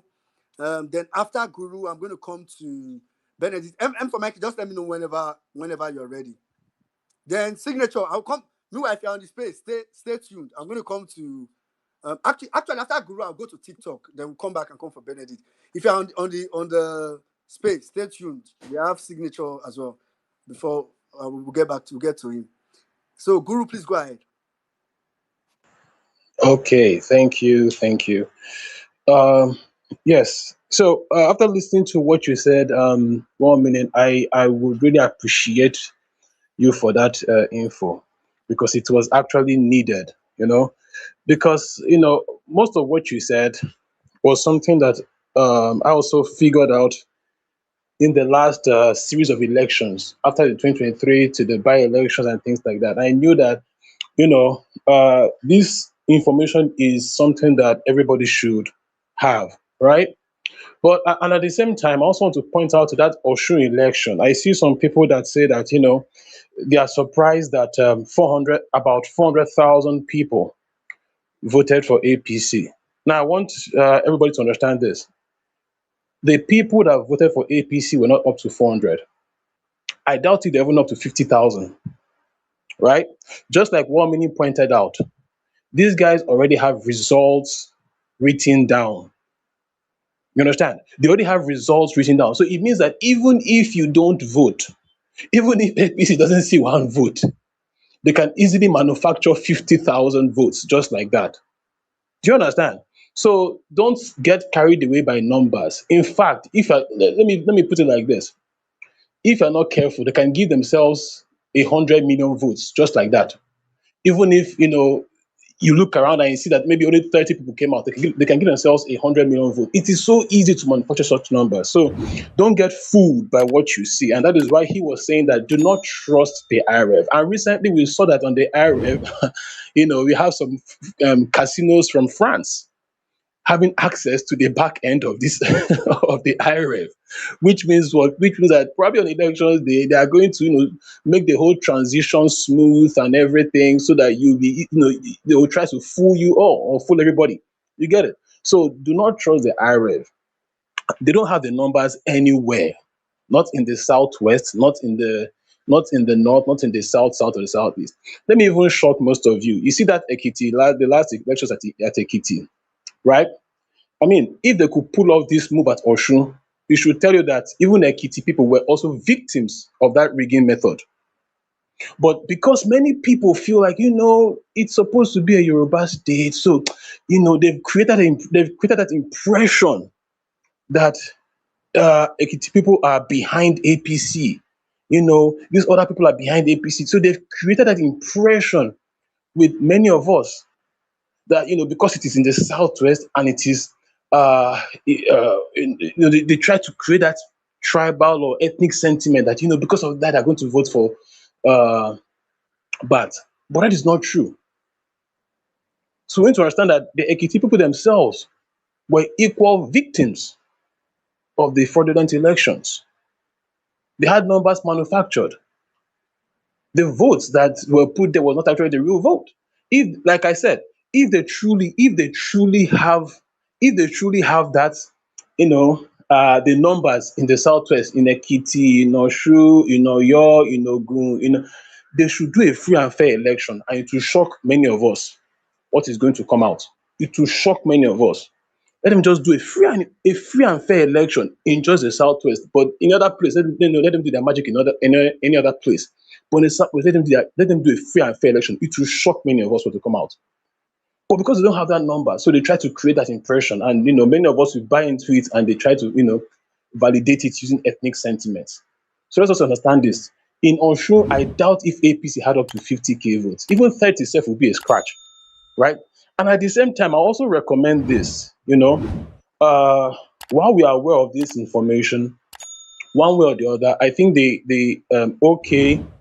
uh, the OK movement, or the OK, those are the helms at the top, will also need to pass this information from a national standpoint, probably through a spokesperson or spokesman or whatever. But it has to also come from the top. It's also very important. It gives legitimacy to such information, and it gives more coordinated preparedness. So that it doesn't feel like, it just hearsay, everybody just trying to spread rumors. So no, it gives it a sort of legitimacy, and it gives it a sort of backing. So it's very, very important that that is also done from the top as well, while we are coming from the bottom and spreading the whole thing at the grassroots. You understand? And also, finally, I also want to point this. Okay, just one. Okay, one. By one, I think 1 minute or so. Okay, I'm almost done. So I also want to point this out as well, which is this. You see that the whole rig and pie, huh? That is the all, and is it the all and be all, or that's the most important thing. Every other thing is, if they choose, you see all this, I think one mini mentioned four things. Everything about the INEC, the ballot, the smart ballot, all those things. That is for if they choose the peaceful and the gentle method. That is if they choose that method. Oh. That is, let us not get it twisted. If they choose that method, fine. But the all and be all from beginning to end is that Regan method. Every other thing is just circumspect. Thank you. Thank you very much, Guru. Oh, the truth is that all you said is see, Rig and Pan is the Greeting, Oga of greeter, them are all. you there? Can you hear me? Go on, 1 minute, go on, please. Oh, okay. I was just saying, Guru, Rig and Pan, like you said, is the Oga of them all. On this space, you said something about Ekiti, right? You were trying to say, oh, what you were saying would have also been done in Ekiti. I'm going to, on the space, I'm actually, because when I was reviewing Ekiti State's result with, the team that was trying to develop something, and I saw some results. I'm going to, on this page, I'll try to go to, I'm just trying to browse through Ekiti State result. I'll call some of Ekiti State result and ask some of you to go and check it on IRF now to look at IRF. You will see some results that without glasses, that result was already written. Because first of all, you see that it's one person that wrote that result. It's not, the handwriting is from beginning to end. The person signed for all the political parties, the same person. It happened. So it has happened. So when you were saying it, just reminded me, I'm like, oh, I'd actually seen this thing before. So it's why we need to, the only thing we need INEC to do is bring ballot paper. The only way APC should be able to rig this election is that we need to create an alternate universe with alternate polling units and conduct the election in those alternate polling units and win in that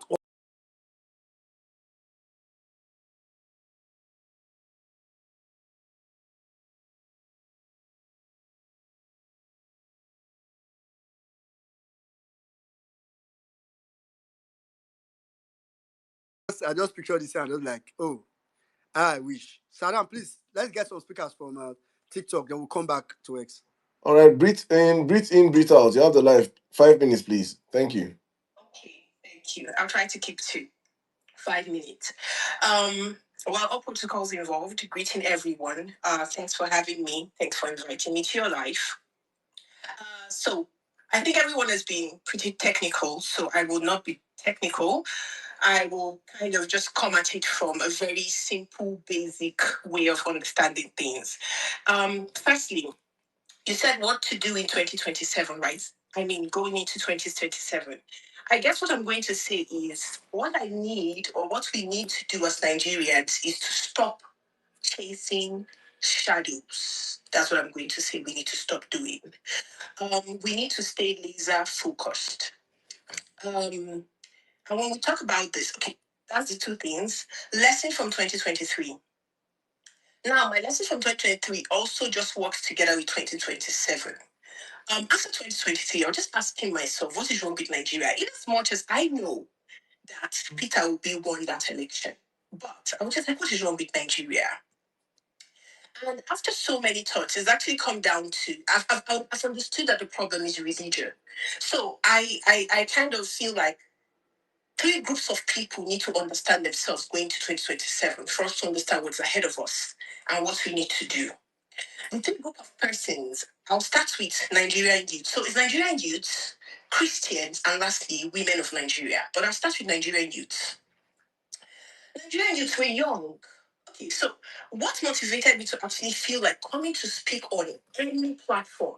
Like it's been happening for a while. I followed Emir Sidam because he literally speaks my mind most of the time. I've heard Mikey. There was a word Mikey said one day. I was like, oh my God, that really makes sense. Subservience. I'll speak about that some other time. Anyways, coming back to the crux of the matter. Nigerian youth. It was a Atiku I saw the other time coming out. And the first thing that came to my mind when I saw him, I was like, what I don't understand is why some Nigerian young people feel the need to keep rewarding this old criminals. Like, okay, let's understand something. We not only do we feel we need to compensate these people with leadership for no reason. We're also rewarding people that have stolen from the system and impoverished the system. As far as I'm concerned, we shouldn't even be having the conversation about Atiku. Now, that is one chasing shadow that we keep doing all the time. Why is Atiku even in the conversation? What can Atiku offer Nigerians? And like Signature had pointed out, and I said he spoke to conscience, that's what I would say. But we keep rewarding people that don't have a future, people that have enjoyed Nigeria. Okay, let me just keep going. Okay, Nigerian youth. I want to call Nigerian youth. I speak of millennials and like Gen Zs. The alphas are still coming, but we are the main focus. For 8 years of our life, Nigeria Buhari wasted 8 years of our life. Clean. Yeah, that people should be focused on their careers, on their family, living with your loved ones, enjoying life. We sat down and watched these people waste our life, and then we were running away from the country. Now the Gen Zs don't even know that life could be better. It could be some of the things we experienced it, and we're still all here. Anyway, we get it. So let me not lean into that. But Nigerian youths, I need us to understand that we deserve better. Nigeria is our country. We do not escort anybody to this life, that we have to always sit down and watch these old people and their family and their generations act as if we don't all deserve to sit down and just live simply and easily and peacefully. We're not asking for much. Right? We're not asking for much. God did not give us free will on this earth for us to come to the world and then give another human being the free will and the grace that He has given us just to be enjoying it for no reason. I'm going to need us to wake up from sleep because there's nothing I'm going to say here that we haven't said before, but I'll probably just be summing it all up. Now let's go to the Christians because it's all linked. I see Nigerian Christians being so docile and so, defending their pastors and their people that they know they are doing what's wrong. But it feels like we are losing the essence of what Christianity is at the end of the day. Love.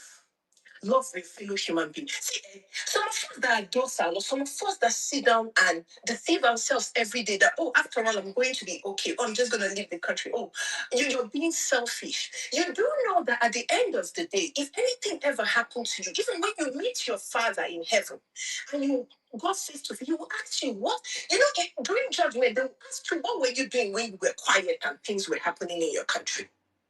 When your fellow human beings were dying. Because your fellow human being is the God you see. And we are doing nothing. Yet every day we come and keep chasing shadows. Because we keep coming and having arguments that go from nowhere. Arguments that make no sense. We keep defending human beings like us. Yet human beings like us are dying every day for just existing, for being human beings. And we're all just sitting down and watching it happen. If you're not angry, you're not angry enough. Now, let me speak. And Christians in Nigeria need to understand that what they are doing, we're deceiving ourselves. We're deceiving ourselves. If you keep thinking that God is so good, God is so merciful, when you feel something is when it happens to you. But I beg you, don't wait for it to happen to you. Because what we hear on the news and media is only what comes out in the media. What is happening in the nation, not even hearing it. There are many people that lose their life every day, get kidnapped every day, you don't even hear about. But that thing that you think may not happen to you, it's just waiting at your doorstep. You're going to need to do something about it. Now, I want to speak to Nigerian women, third people that need to also guard themselves or hold themselves going to 27. Because most of the time, and I'm a woman. Most of the time, noticing that we're the ones that get carried away with things like Big Brother Nigeria, gossips and all of that. But if anyone can do it, we have the power. We can also help our men to organize. We do so. I am a feminist, I'm just not critical. But if all the time we argue, but why can't we work together? Like, anyways, I'm just going to say, Nigerians, we need to stop chasing shadows. Has my 5 minutes gone, Saddam? I just want to. Yeah, your time is already done, but. Okay. Maybe so let me in a minute, please. Let us give it a minute, please. A minute. Okay. So well, we can't keep having this. Okay, what I'm going to recommend is keep the fire burning. We have to. So young people, youth, everybody, get into conversations where people that want the well-being of Nigeria are. We need to engage. Like you need to. There's no need sitting down, even on social media, anywhere, whatever it is you have. But 2027 is just someone that said something yesterday, Kachi, I think. He was like, 2027, we're all going to hands off. See, I am an economist, right? When I knew that Nigeria was going to be in so much mess was when I went for my master's in Europe. And during my studies, I realized that we had a country that had, when your cup is full and it's about to run over, and you're doing nothing about it. See, Nigeria right now literally has no governance. That's why sometimes when you see people come out and make noise, I'm like, what are you people doing? We can't keep lying to ourselves. The truth is in front of us. We will see black, we call it white. It's time for everyone to take a back seat. Go outside to touch grass and tell yourself the truth. You deserve better. Thank you. Your children deserve better. And we can live simple, easy, and everybody will be fine. You don't need to be the richest person, okay? Nigeria used to be good. Nigeria was never as bad as this. We need to get better. We need to move towards progress. It's 2026, and we are living like people that are still in 1970. My mother lived a better life. I lived a better life than Nigerians are living right now. And there's nothing that is good about it. Let's do something about it. Thank you very much. Thank you very much, my sister. Thank you very much. Thank you. Honestly speaking, when you say 1977, you bless say they say, that means we are living well now. And just back in 1442, where we see there was no development or anything. That's what we're back to. 1970, we were living good lives. They went to school. You know why people live in 1970? And that's even the one of the most painful thing for me because they are the people that are in their 50s and 60s. They're very wicked people. 50s, 60s. They're not all of you people. I know many of you are making a good demography of my show, but they are the most wicked people. Bigots. You see them white hair. Tribal bigots, religious idiots, very weak. They are the ones that went to school. when school was free in Nigeria, when they will go to university, they say that they don't have to wash their clothes. They have laundry. You just wake up and go, they'll come and dress your bed, they'll give you free food, free amala, free this thing. Wicked people. Now then they sponsor bigotry now. They're the ones that look at them, all these Tinubu supporters in diaspora. Check their age. 50, 60. Very wicked set. And they're the ones that they ran away from Nigeria when visa was free. When visa was easy, cheap. They ran away. They never came back. Stayed there and be doing tribalism, bigotry. God go punish all of now. Very wicked people. Let's take one more speaker for me, then we'll come back to this. Zini, are you free to speak right now? Yes, I am. Yes, I am. Come in, Jerry. Welcome. Good evening. Good evening, Saddam. Good evening to everyone. Before I start, please, I just want to make an awareness. There's this guy. I don't know if you know him. His name Brainbox. He's on TikTok, and he's just like each and every one of us. He's someone who actually calls out on this corrupt government. He speaks out mostly about what's even happening in Bayelsa State. And I got news that he has been taken in by DSS. So I don't know if you can also help us, like, bring an awareness to it, just the same way we did for Justice Crack. Please, is somebody that is just like each and every one of us. You can be any. Please send me his pictures and information. Let's amplify it immediately, please. Okay, I will do that. Thank you so much. Just to buttress on this whole INEC breach thing. I don't know whether INEC thinks that we are stupid. Nobody hacked INEC. INEC is the one that gave the back end. Nobody hacked INEC at all. INEC was the one that gave that free pass. And this is what I feel is going to happen. And I think I've also heard it from some other people, what they are planning to do concerning that nonsense hack that they brought about.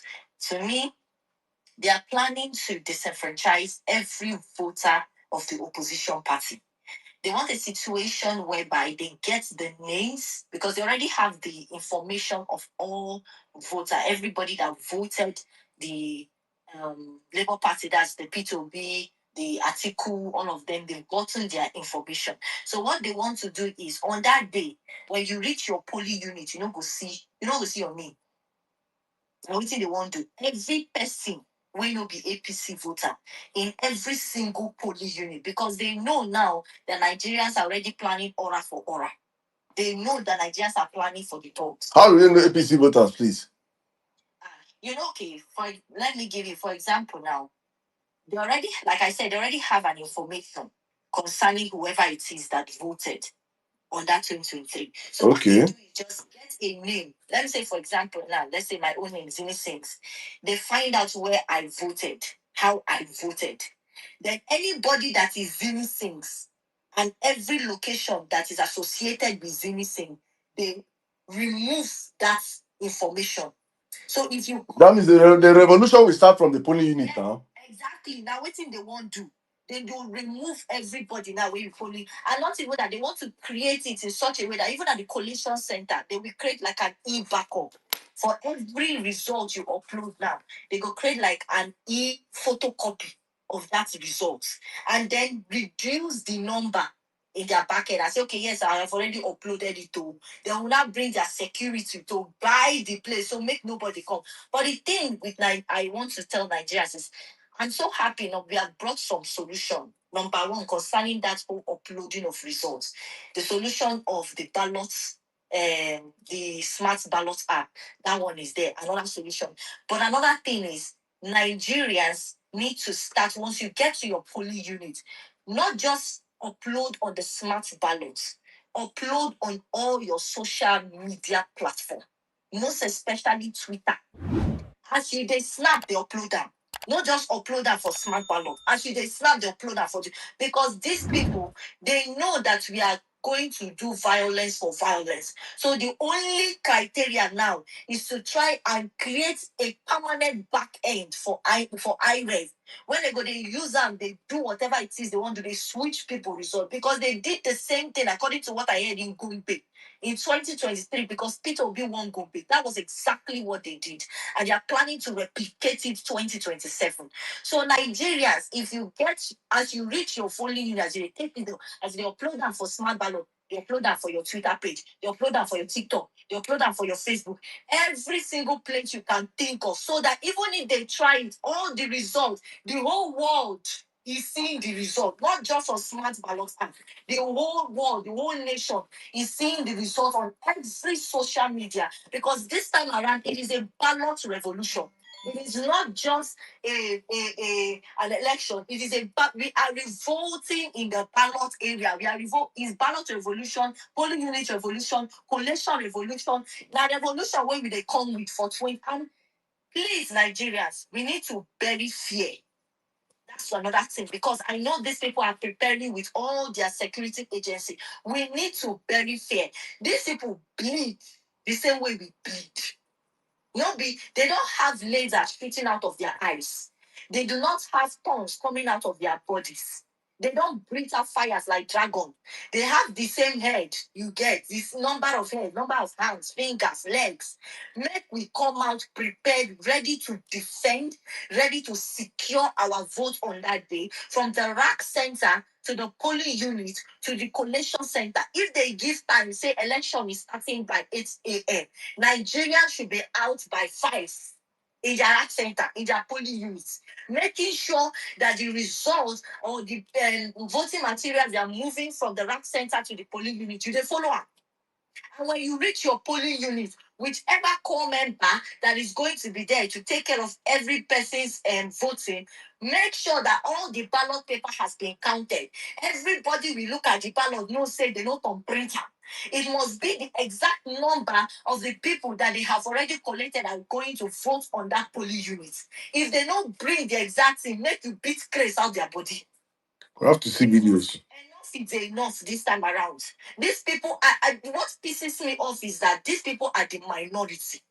And they threaten the majority. Now waiting they claim it's like it's the audacity. That is how that one that is, I don't know what his name is, the Kuje Council came out and was threatening all Kuje people for area council. You they threaten people when they live there, say they no support APC, say may they come out. Who you be? Say they threaten we Nigerians, who you be?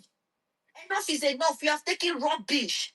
Nigerians, a vote out of Tinubu is a vote in for all these things. Like now, I don't see some people now, they talk, say their money they miss for Access Bank.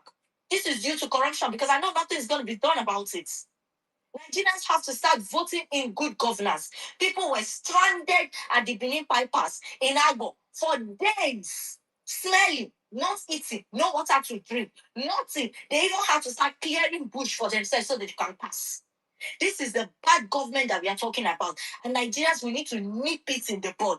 Every means necessary. Let Nigerians, each and every one of us need to come out in our numbers. Because by the time we come out in our numbers, I don't say this people don't do it. Fear will enter their body. Even Tinubu will want.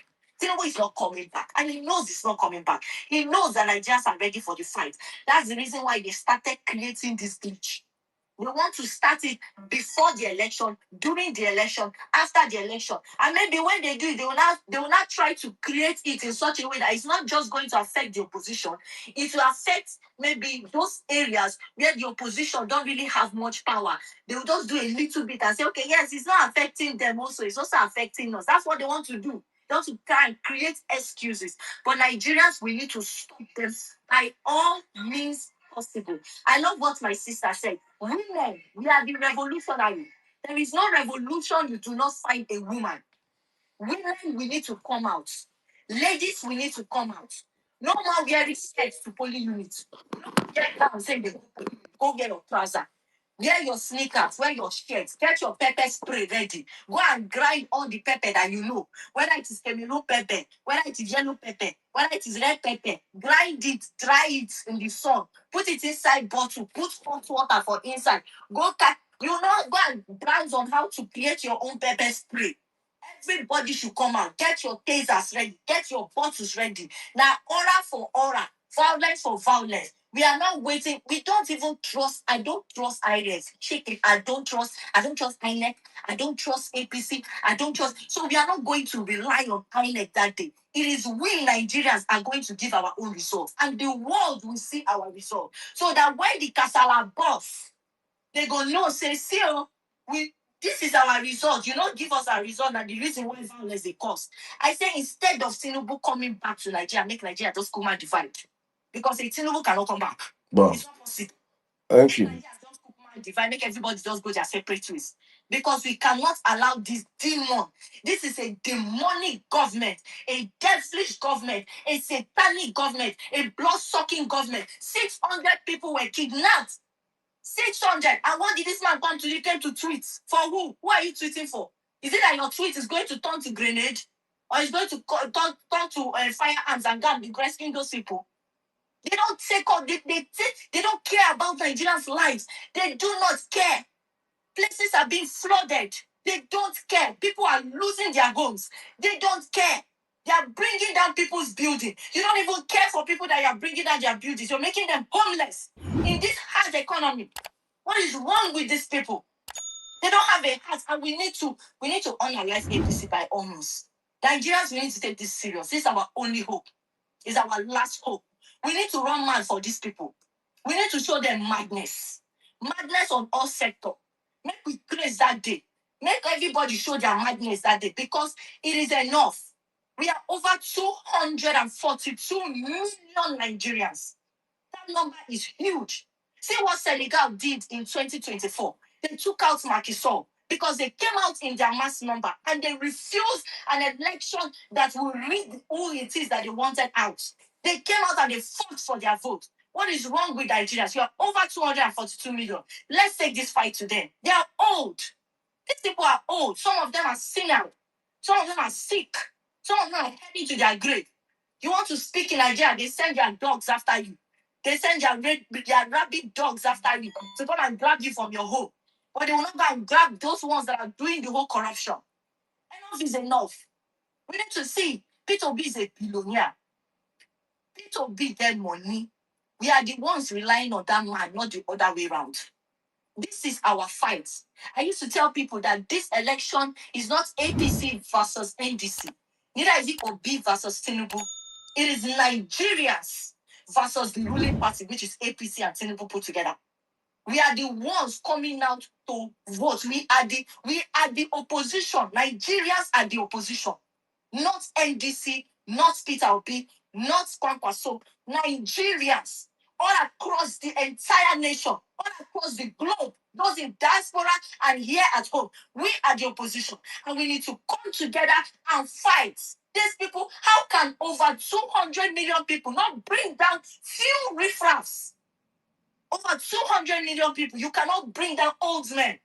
That they point finger at you, they threaten us, they say any rubbish against us, and they continue to breathe. The man in Kuje Council should be dragged out. Who is he? Enough is enough of this impunity. I'm tired and I'm ready to fight this fight. This is one of the reasons why we created this movement. And we are asking Nigerians, join the PUTCCN because very soon we are going to come out with a bang. And trust me, this government are not going to see it coming. It's not going to. It will be something that will shock them to their bone marrows because we don't bury fear. We don't already carry. We don't dig open ground, bury fear, close them. Anything we don't want to make it do them because we don't tire. Women, we need to come out. We have to be the ones to lead this revolution. We need to help our men. Let's not sit down where we are and expect somebody to come and help us. Even our men, please come out. These thugs, not the same man where will be. We need to fight this fight. Whether you get your PVC or you don't get your PVC, flood out. Those that don't have their PVC, be the protector of those that have their PVC. Stand as the guards. If you don't have your PVC, you can go to the collation center early in the morning and sit down there, waiting for everybody to finish voting, and everybody will come and meet you there. That is what those that don't have their PVC should do on that day. Go to the collection center in Abuja. Sit down for that place. Get yourself ready. If you don't get your PVC, go sit down there. If you try any nonsense, then those that have their PVC will be voting in their polling units. We need to come together as a nation. We need to fix our country. Our country is going down. It's going down the drain. Our children cannot go to school because everything has increased. Public school that was supposed to be free or free education. Now, public school fees is almost the same with private school. Food, high cost of living, inflation. We need to fix Nigeria. And the only opportunity we have is come January 16, 2027. Whether APC likes it or not, they are backing out and they are leaving. Thank We you. will deal mercilessly with them. Thank you, Saddam. Thank you very much, my sister. Thank you very much. Honestly speaking, you've made a whole lot of sense. Honestly, I can't even add to what you've said. I will just probably circle back to what a lady did yesterday on my show, Epic Queen, right? If I can remember. And this is just a pointer to what where you were calling out our mothers to come out. And she yesterday came out and actually I saw the Epic Queen. I said maybe one young lady or something told her she turned on her video yesterday and she was speaking and people were throwing stuff to her. She was like, this woman has served the Nigerian security system for 35 years and she said that her pension up till today, she's more eager for the elections than even young Nigerians.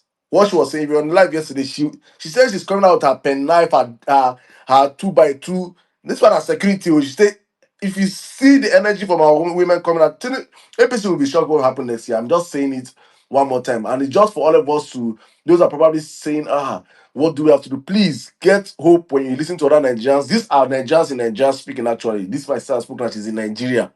Epic Queen yesterday in Nigeria. We see there's a lot of things going on the ground that there will be less action on social media.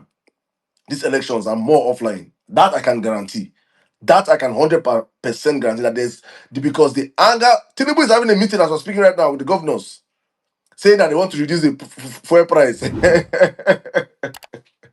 They know what's in the come. They know what is coming. They know what is coming. They know what is coming. Let's just keep the conversation going. Let's circle back to X, take some speakers, and we'll come back to TikTok. Thank you so much, my sister Zini. Thank you so much. Robin, back to you, please. Yeah, thank you very much, Zini. When you just call Zini, I just say this is divine intervention because Adam, what I was going to say when you come back to X was that first of all, I was going to announce PUTCCM to let people know. So for those of you that are on X, there is a movement that is gaining momentum. And when I say gaining momentum, I'm saying it because I have seen the momentum that is gaining. It is called PUTCCM and it stands for Poly Unit to Collation Center Movement. Poly Unit to Collation Center Movement. What I was going to say, Saddam, is that Saddam, we're going to need to dedicate one violence space to PUTCCM. And Zini, I don't know whether you get X account. You can create an X account. If you not get, go create it now. So that you come and talk from here on X on that violence space. So Saddam, I don't know whether next week or next 2 weeks, I think we need to have one violence space dedicated. No, well-meaning. I think we should do it as we get closer. You get so that it's No, we fresh. will do multiple. Mike, we will do Okay. multiple. Not okay. Maybe Okay. let me say one. But We'll do like no, I'm there'll saying be multiple exactly. yeah. Okay. But what I'm saying now is the intro, so that Okay. it can also help PUTCM because PUTCM is very it's currently it has gained a lot of ground, not gaining ground. It gained a lot of ground on TikTok. You know, I want them to come on X because X is very also political, or X is pretty much for politics really. To come on X and take over this space. So for those of you that are on the space that you have people in Nigeria, you can then refer them to say, because you can say, I'm in diaspora, I cannot join PTC. It's okay, no problem. Refer your people in Nigeria and say, go and join them. And join them to poll for polling unit to coalition center. It is a dedicated movement, and I feel like this is very, very important. Mike, I'm going to come to you next. I feel like this is very, very important. Because we will preach. Going to election, all of us will preach. Saddam will make video. Everybody will preach and say, let's go from polling unit to collection center. Make sure you don't follow your... I don't want to... It's good. Everybody should go. But the truth is that I like what PUTCCM is doing because with that, we can have people that have already... The way Zini said it, Zini said they've signed their death warrant. So it is very important to say we have people like that, and obviously we have to also encourage them in any way we can, support that entire movement. So please, Zini, go create your X account because we need to have your Better put advantage. from polling unit to declaration. From polling unit to declaration. That's the best way to do. Okay. Sorry, great. First of all, don't want me to make when I'm speaking. Secondly, okay, I guess you. Anyway, so secondly, when we say coalition center, it's not just one coalition center. But I like your ideology to declaration, but that's pretty much the picture, right? So please, we are going to have that dedicated space at some point. So to have that movement more gain more visibility, because now people like that may have to wait for Mikey. Please go ahead. After Mikey, I'm going to come to Peter Obi last born. Where they almost Ade, where they almost you beat know, us in IPC. today I was a bit taken aback to one of my favorite shows of all time, and that's the GOT for all the GOT fans. And I looked at Nigeria, and what came to my mind is that the phrase "the night is dark and is full of terror" is a reality. The night is dark and is full of terror, and when that happens, you see, all of us will have to become zany. We don't need to encourage zany. We need to become zany. Zany is doing our part. We need to become that. We need to pledge and say, now my watch begins. It shall not end until my death. I shall live and die at my post.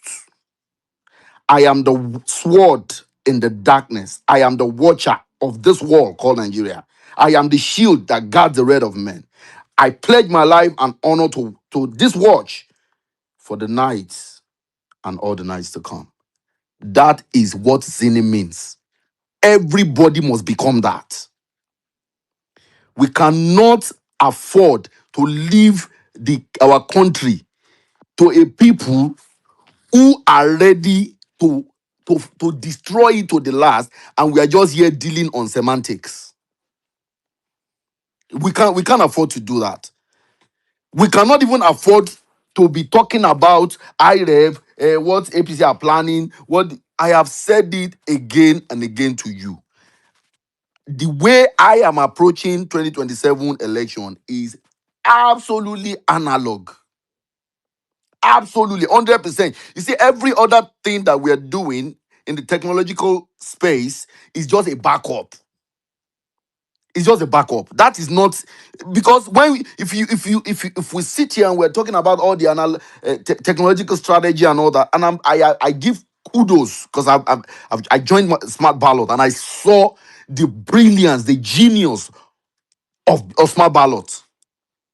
But that being said, I have decided to use Smart Ballot as my mobilization tool, not my election strategy.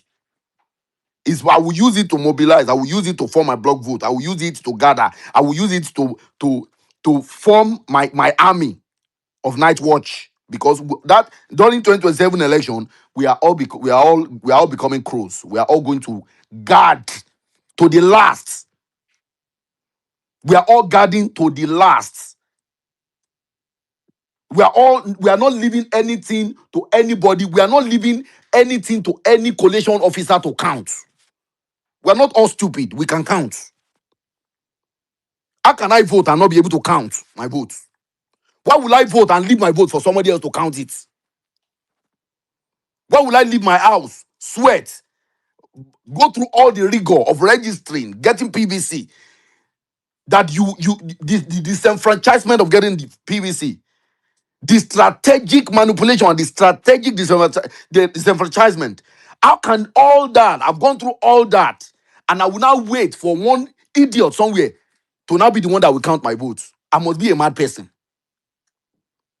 So when we vote, because we are all capable, we know they've told us that there is an institution that is in charge of that thing, but we all know that institution is not in our own interest. That institution does not know how to count. It counts 1, 2, and then it goes to 100. It counts 1, 2, 3, and then it goes to 1,000. So that institution does not know how to count. So what did my father send me to school now? Why you spend that kind of money on me to go and get education? I'll not leave my counting to somebody else to go and count. And if anybody wants to come and they think they have muscles and they want to come and destroy the counting, and you count the person join too. The person will become a figure and a number. Because I think that the audacity, you see, the kind of emboldenment and the kind of audacity that the current government have, it is non-precedented. Nigerian has never seen this kind of hooliganism ever, where people come out in public space and they will threaten you live, and they will emboldenly tell you, record me, I'm saying it. And when people then call them out, they will come out and start reading script for you and telling you that you are caught. You see, the word contest now has become so useless in Nigeria. Two things: either it's AI or it's context. If AI did not work, if they look at it and the AI did not work, they will say it's context, or they will tell you that you don't understand the language that they spoke. These are the criminals we are dealing with. So it is Zini is not just a person. Zini is an ideology. Like I tell you guys, Nigerians, all of us here, with all the speaking and all that, we have to get to a point where we become a watch. And our biggest job is to mobilize and to defend. If we can do that, forget all the calculation, all the hacking, all the replica IREV somebody wants to go and do at the back. I really do not give a rat shit about all that. Do your whatever you want to do. Maybe we will carry ballots. We will go to collision center. They will count the record there. Let them, if they born your great-great-grandfather, let it not be what we voted that is announced. Forget all this one you are talking about, and they want to do IREV, and somebody's hacking. And what's your business with that one? What's your business with that one? Did you not have election in 1993? Was there IREV? Was election not counted? Was the true winner not declared? How did they count it? How did they vote? How did they protect the vote? The people who have been protecting their vote, the Kwankwasia people that have been protecting their vote, how do they do it? Are you telling me they are more educated? They are more, they are smarter? No, they are just courageous. They decided to be a watch. All of them are crows. Is that you buy all of us or you bend to our will? Nigeria, this has to be the message. Guess what? Keep telling you people, we don't understand that what is at stake. What is at stake is the very soul of who we are as a person. What is at stake is the very soul of who we are as a person. It's so big that we cannot live to chance. We cannot afford to leave this thing to say, but they are going to do this.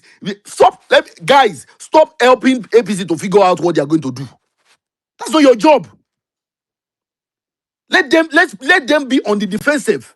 You be on the offensive. Let them be the one trying to catch up. Let them be the one having sleepless night that these people now are going to do this. What are we going to do? Yes, that's where they should be. Nobody should be tagging any DSS or any police or anything. Don't insult all of us. Don't insult the poor people, the 600 people that are in the bush. Don't insult them.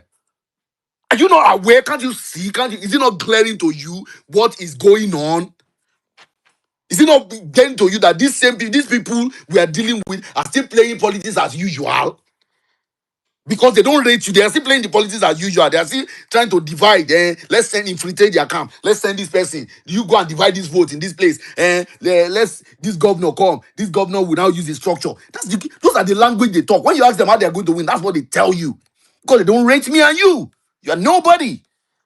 So I only need the governor. Get what I mean? Tell the governor all the things that we have done.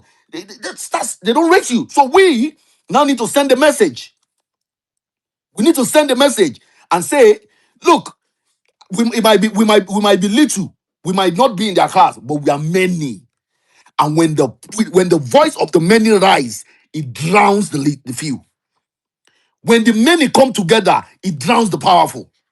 There is no power on earth that can drown, that can suppress the voice of a people desperate to survive. And that's where Nigerians are right now.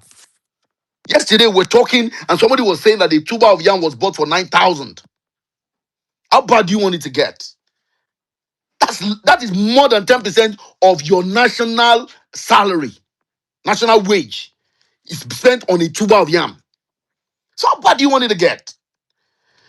All of us in this space, most of us in this space, who in that country, you are just one accident, one illness, one sickness away from poverty, away from death. And so if you still think this is about what is Peter Obi going to do? What is NDC going to do? I do not give a shit. It is me. I'm contesting. I am trying to contest for a better Nigeria. And what do I need to do? That should be the language and that should be the question everybody should ask. So tonight, as I wrap up, guys, if you have families, friends, relatives all over the nook and crannies of Nigeria, and you are not sounding this message like a vuvuzela, loud and clear, if you are not blowing it, if you are not taking a stand to say, look, anybody that is not ready to sacrifice for the sake of a better Nigeria, I cut you off in the name of the Father and of the Son, of the Holy Spirit, then you are not, you yourself, you are not serious. You are indulging bad behavior. You are indulging indolence, and you are indulging subservience. How can we in diaspora who contribute over $20 billion to that country, how can we not have the power to change the government in that place, to put the right people in that place? The money we send back is actually higher than all the oil revenue Nigeria makes. Use that power, bro. You've got it. You have more influence over the people. Use it. Talk to your people. Form a block vote. Be an evangelist. Preach door to door. And let's see, at the end of the day, let's see if they can actually stand what is coming. Like I said, I shall guard my post. Bro, guard your post. I yield. Ah, make I give Mikey clap.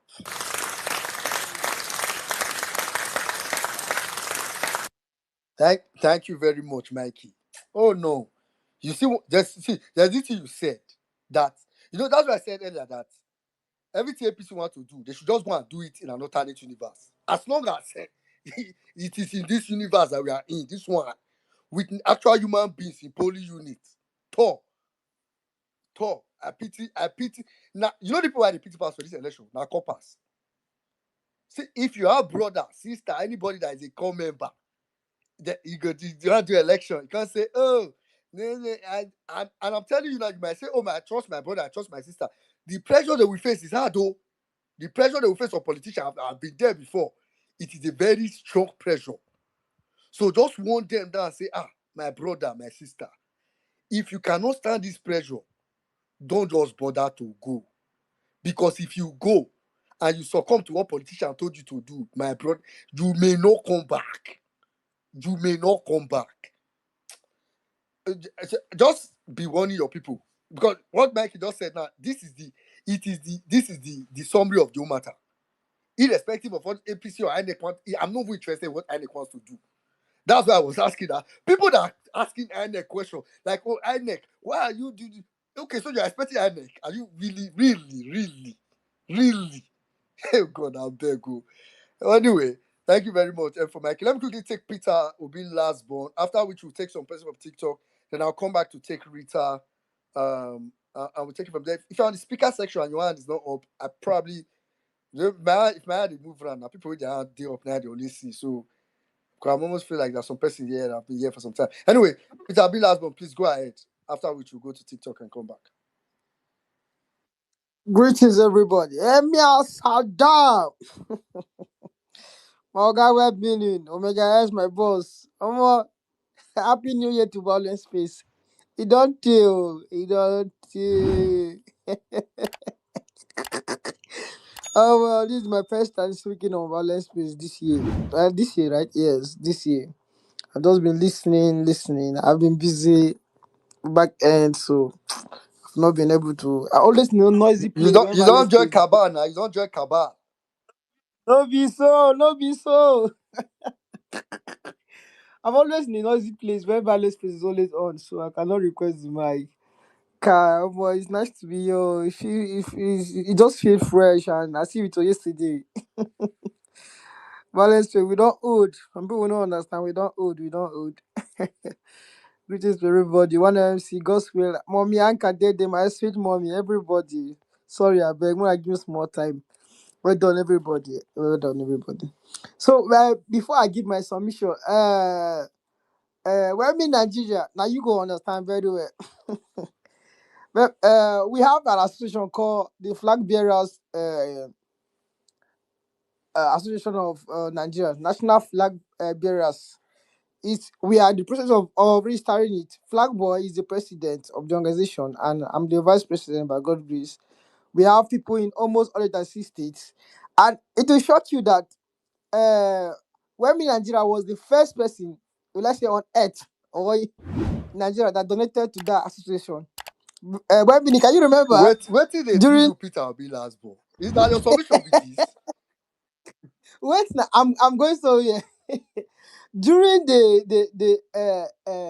all Assam judicial period, we started this flag thing around the state and the rest, and now it's becoming something that almost all the states are trying to buy to it. Yeah, so some people were saying, I just started today, I just started today. That what make me, I brought some throwback. Maybe today we started the carry flag, so it's for long. So Emma Saddam and women, please permission to do this.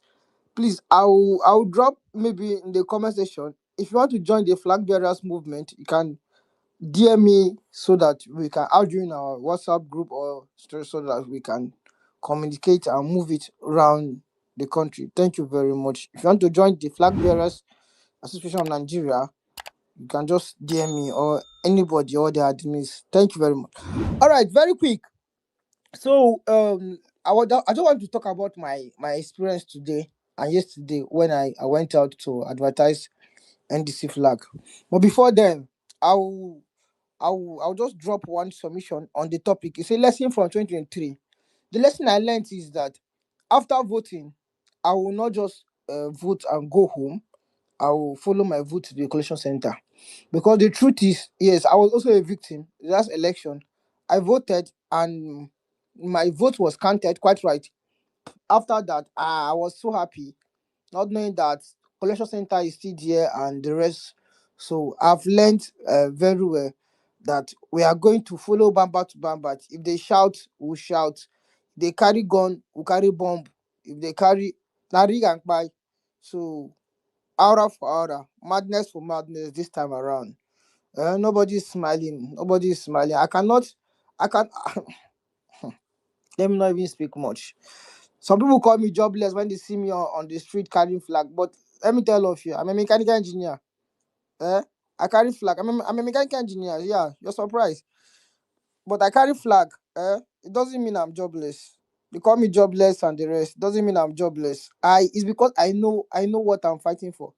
I may not be fighting for my today, but tomorrow, when we don't have people to speak for us again, when we don't have people to lay this track record, I can just fold my hand and watch. But I know that if Peter Obi come, he will set a good track record that the next generation, the next people that will follow, it will be difficult for them.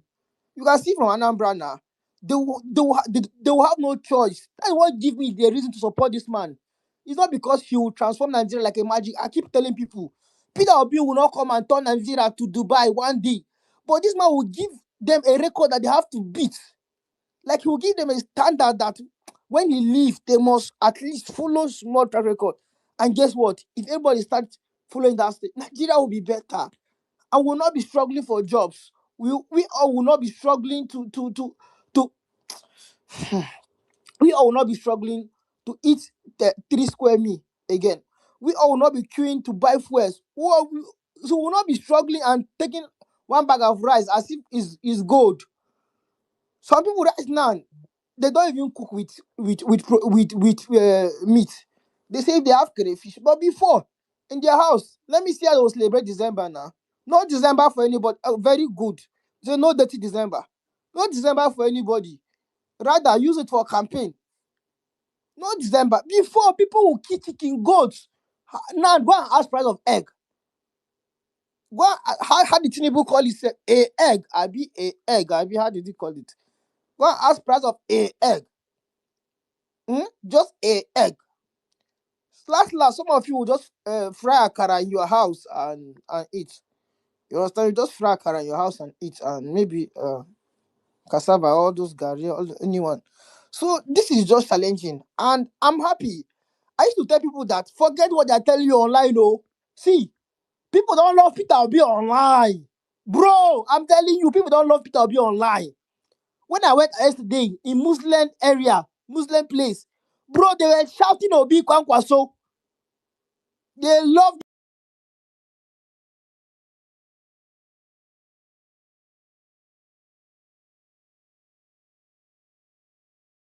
during my outing, I picked somebody ID card on the floor. So I took it to the police station, and it was lucky it was a Muslim man. And what motivated me to return that ID card, I would have left it on the floor and just moved, was I saw his PVC there. So when I went to the police station to report the case, and I called him, I said we should meet here. I don't want to meet with him anywhere because I don't want any problem. I've seen so many things. So I said, let's go to police station. And luckily, after giving him the ID card, he said the most important thing there that he was crying for was his PVC. I asked him, who will he vote? He said he will vote for anybody apart from apart from Tinubu. He's a Muslim man. He said that man have show us shege. The man is well to do, come with a car. He said he will vote for anybody apart from what's it called? Tinubu. I told him vote for Peter Obi. That's the reason why I brought back your PVC. He said he will think about it. That he's not yet convinced, but he will think about it. So there people love that man. Now you don't know. Forget it that Obi don't do this, Obi don't do this. They love Obi. But the problem is majority of those people, let's say some of those people that love Obi don't have PVC. Mhm. They don't have PVC, and they don't know even what to do to take Obi there. That is why I love this idea. Let not discourage them. If you don't have PVC, you have a role to play in this election. This election is just between two people. If you don't have PVC, you have election. You have a role to play in this election. Come there, mount around there and protect. If you love Peter Obi and you don't have PVC, mount there, mount your guard, mount there and protect the vote for people that have PVC. So everybody should pull out. No staying at home because I don't have PVC. Today, when I met some women selling corn, they were complaining bitterly that the Muslim they used to carry ID card to their house, voters card to their house and share to them. But them they will have to pay 3,000 before they collect voters card. That even if they go to collect voters card, they will stress them, so they have give up. They've given up this that. I said I just spoke to them because they want this voters card, but it's something that are depriving them from getting voters cards, that depriving them from getting this voters card. That is my second point. Please, we need to also start when they start sharing voters card. We need to also mobilize some squads to start following people to get their voters card because it's easy to go and register, but they can deprive you from getting your voters card. So we need to set up a squad that will get voters card. And please keep doing what you're doing. Let me talk about the beating Why? today. Almost people hate APC. Let me not lie to you. I did not even know that APC logo look like, sorry, APC color look like NDC. Just until when I was told. I have to go and check because I don't care much about APC like that, so I don't know their color of their flag. Um, so many places I went, they say you get locked, say you know be APC, we for beat you, for rubbish you here. You get locked, this, that. So forget it. People are tired with APC. Let's see how that man in his Boca room will go back. So please keep doing what you are doing. And New Nigeria is possible. Thank you very much. Thank I you remember very much. Thank you very much, Peter Obi last born. Peter. Thank you very much. Peter Obi last one. Before Peter Obi last one said his age, I almost wanted to even say that Peter Obi last one that is speaking now is a graduate of mechanical engineering. If you know what a graduate of mechanical engineering looks like in a sane climb, I don't want to say sinner climb. I don't. I'm not sure some of you know what mechanical engineering looks like. But in Nigeria, we are having to fight for our lives. Literally fight for our lives.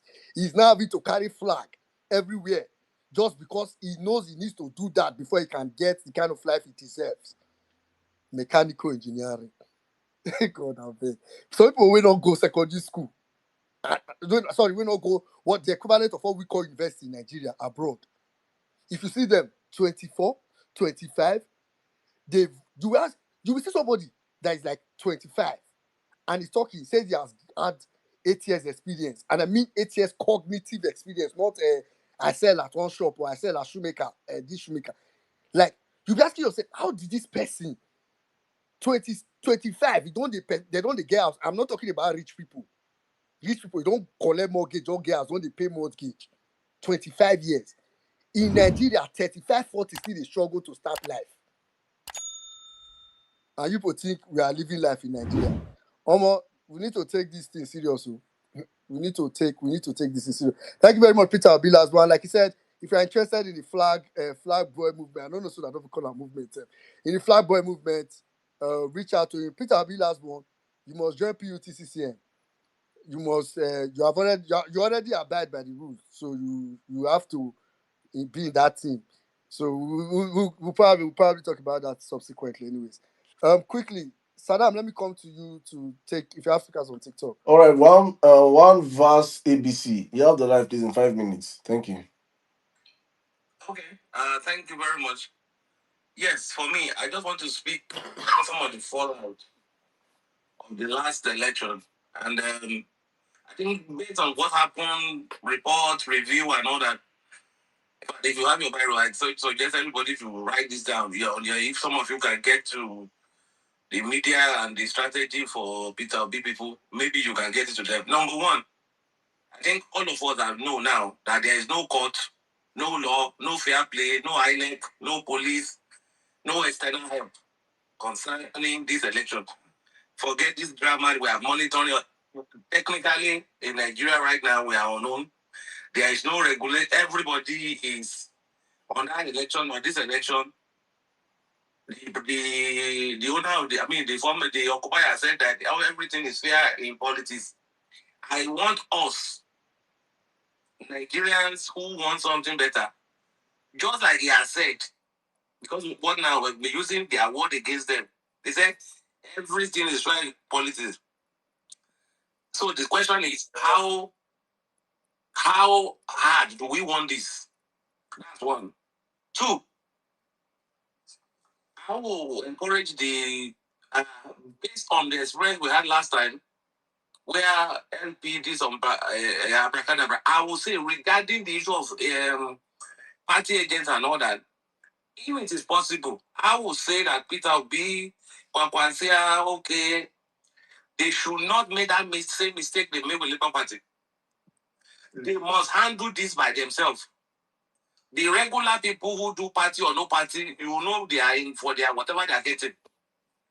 We probably and them that we are in this probably don't have the same vision with them. Peter Obi, Rabi Kwankwanso, and all the people that are with them, they must take the ownership of the party agent issue and make sure they sort them out. Peter Obi is a private sector person, and Kwankwanso is an academician, and he has some education. I mean, he's educated. He's a PhD holder. Both of them must take the ownership of the agents for that day. They should not leave it out to the party people. They are going to mess it up. Remember what Aisha said, that if they have organized that in themselves and not left it to the Labour Party, the issue of we don't have agents, we don't have agents and all that will have been sorted out. We don't want a repeat performance. Peter Obi and his organization should take hold of that issue and control it. If NDC wants to join, good luck to them. But they should take control. That they should ensure that every if they take control, they will have some more efficient. They will get it done. That's on that. Then, because what I want to do are two basically things. It's two categories: before election and after election. And one of the major things I will be mentioning has to do with media. There is a reason why all this. You wonder, you notice that look, the Western world, the politicians, even in this Nigerian local system, just like we discussed before the last election, there is a reason why these people control so many of these media spaces, because They are amplifying what you want them people to hear. And communication and words are powerful. And if one of the things we learn in that, if I don't learn anything in the last election, is that the entire Nigerian media space is already paid for. Thank God for our people that were inside the court during the tribunal. I was telling some of my colleagues, like, this is what these people are saying on TV, on radio, on paper, is 100% true from what is happening. So, mean that media space, we must find a way to own it. Now, these are some of my few suggestions. Number one, for before the election, I think we need to encourage those who are doing strategy for our campaign team. The campaign must be in the local language of every state. Thank God there are private TV stations and radio stations in virtually all states in Nigeria. I think we must make move for that. That all our adverts should be in the language of the poor people in those states. Number three, I think one of the things that we didn't do enough, and you noticed for almost 6 months or 7 months right now, Wiki has been doing media, what do you call it, media, whatever they call it, for almost 6, 7, or I think it's more than 6 months. There is a power in that. I will advise whoever is the handler of this election, they must do press conference every week. Call all the media, call all their correspondents, bring them there, say whatever you want to say, because that is the only way your voice can get to those TV stations and radio stations. If you really any other thing, they are good. Because trust me, they will try to do everything to make sure that we don't have. We've had rumor that they have even declared that if somebody was saying that they should not allow opposition to do any advert in virtual not all the states. And one of the strategies they are doing is to demand an incredulous amount for you to put up a billboard. So if you are thinking anything will be fair from this man, yeah, I told you, everything is fair in politics. Even before saying it, you know what he has been doing. So we must do that. I will also encourage that when Peter Obi start and we start their own we start our own campaign, whatever it will take, if it means getting a media station in every state to be on its own thing, we must do it. Now, for the election day, there's something I said. One of us, please. Can you wrap up in a minute, please? I will quickly do that. I want to say this. I don't think there's nothing we should not expect from this government. In fact, let me shock you. Don't be surprised on that election day they can tap up with Nigerian internet, knowing who we are dealing with. So thank God for Smartbox, but I will encourage Saddam and the back end. If it is possible, there should be a backup app that is probably known only to the agents. That's what I'm saying. There should be other platform that is not known for everybody. Because we are talking about Smartbox, I can tell you they are following it. I also want to say this. People always talk about the issue of situation rooms.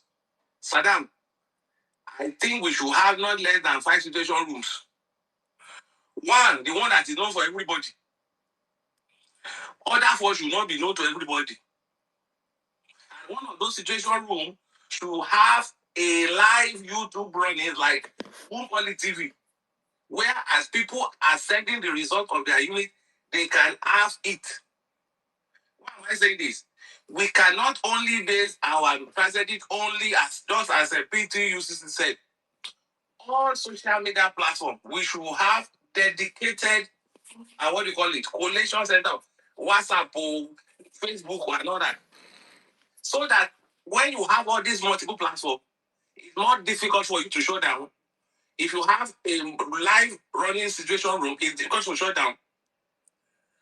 I will say 2 of them should, if possible, be outside this country. Because let me say that, I'll say this again. There is nobody that is coming to save us. And even externally, they don't even want you to be saved. So I will say that every precaution available on media, on TV, on collation day, we should expect the worst. Like I said, don't be surprised. If they shut down the internet on that day, it's not, there's not. And finally, let me say this. You know this, your Bini bypass issue that have gone bad and everybody's speaking grammar and all that. Saddam, you are see, I can see good work you are reasoning about. People should be aware that don't 30 December, whatever. Saddam, I will not be surprised if that road is not repaired. Remember, that, what do you call it? Bini Agbo bypass is what connects to the southeast and south. They have moved election already to first or second week in January. And most people who travel on those times, they don't come that very early. That's already a red flag. Now, the major route or route to that place is already bad. Saddam, where am I today? Don't be surprised. That road may get worse as you go towards December. Because it's traffic, that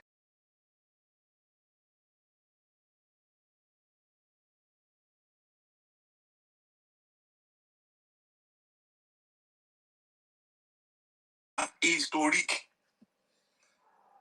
And their leader has said by any means.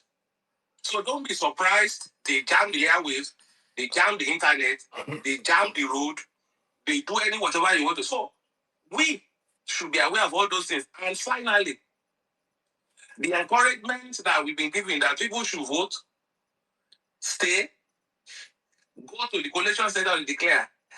I also need that these messages should also be declared and be said by the leaders of the team. I'm talking about the presidential candidate. We need the presidential candidate to say it so that people, Nigerians, we do this savior mentality. Even when you know the right things to do, you say, oh, the other has not talked. So if it is what will take for people to wake up, we need them to drive that message. They need to own that message. That all these things we are discussing here is good coming from us. But if it comes out from them, it carries more weight and impact. All right. Look, these are some of the things I think we must find a way to work on. Thank you very much. Thank you, sir. You said a whole lot of things. I do not agree with the last part, though. I'm not. I don't. I don't. If Nigerians have not learned that we should own the campaign next time, they're waiting for the campaign manager to come and tell them what we should do. Then we're not serious now. Then we should be ready for Tinubu 2.0. If we have not learned anything from that last election, that we should not even listen to what Peter B said. They were not ready for 2 weeks. So if Peter B said that we should not come out and we should sit back home, then we'll not go and vote. If Peter B said that we should wait and go to court, we'll not wait and go to court. They were not serious. We must own. That's why the messaging is different from the people this time around. We must own the elections. We must own the campaign. We must own the protection of vote. We must own everything. Osun people did not.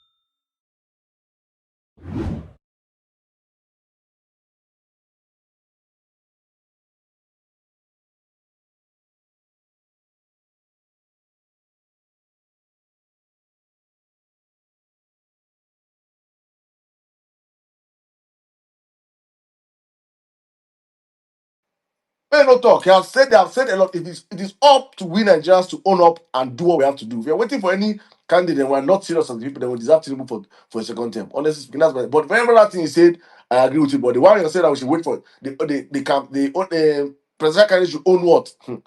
They shouldn't own anything though. Because it is that mindset that we have that make. Of course, I'm not saying really say, or no, I'm not really saying that you own it. I'm just saying that just like all of us should know, we should add to it. Yeah, I get you, but that where I'm coming from is that I don't expect. If you check his conversation right now, you can see that it's more. What will I use now? It's more direct than 2023. Exactly. So that's enough. That's enough. The message he has said that if he has come out and said that if you don't count our vote, you'll be counted. It is therefore Tinubu came out and tell you. Tinubu came out and told us all his friend in politics. He didn't come out and tell you that it is now you reading meaning to what he means by all his friend in politics to understand that. So just to summarize, the summary what I'm saying is that we should expect everything. Media shut down, TV shut down, internet shut down. Bro, My I brother, just told my you brother, that it what is analog. we're Our not approach is analog. every possible I just said that. we don't care what we expect. They should expect Nigeria shutdown. It's not one. Exactly. We don't have anything to be expecting from them. We are Exactly. nobody Forget what they will are not concern doing. us about what APC is planning. Yes. They should be What's your ready business for with what you that? are planning, right? We don't care what they are planning. So nothing should surprise us. Nigeria will shut down if APC doesn't take it easy. This country. Madam, can I talk now? Option A. Please, one verse, please. Thank you, sir. Thank you. 1 minute, Jack. Let's just take one more speaker from TikTok. Then we'll come. Please, if you're on X and you want to speak, your hands should be up. Please, if your hands are not up, we'll have to skip you. Please, thank you. Just Yours have been up. Oh.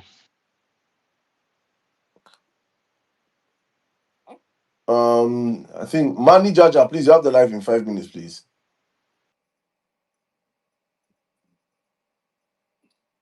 Agree to your miss.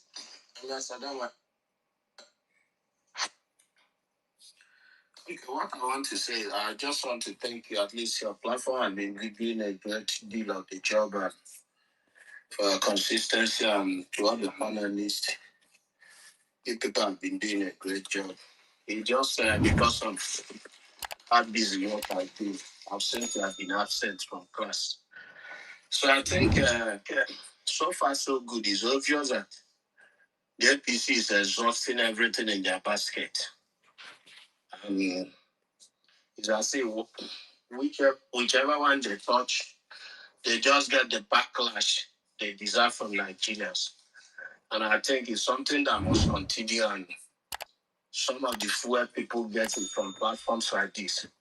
And I must also say that the APC have not exhausted their energy when it comes to promotion of divisive tribal and religious rhetoric and incitement. I think a lot of things their tires have been punctured in a lot of things, and it's obvious that this is the one they are not putting much fire on.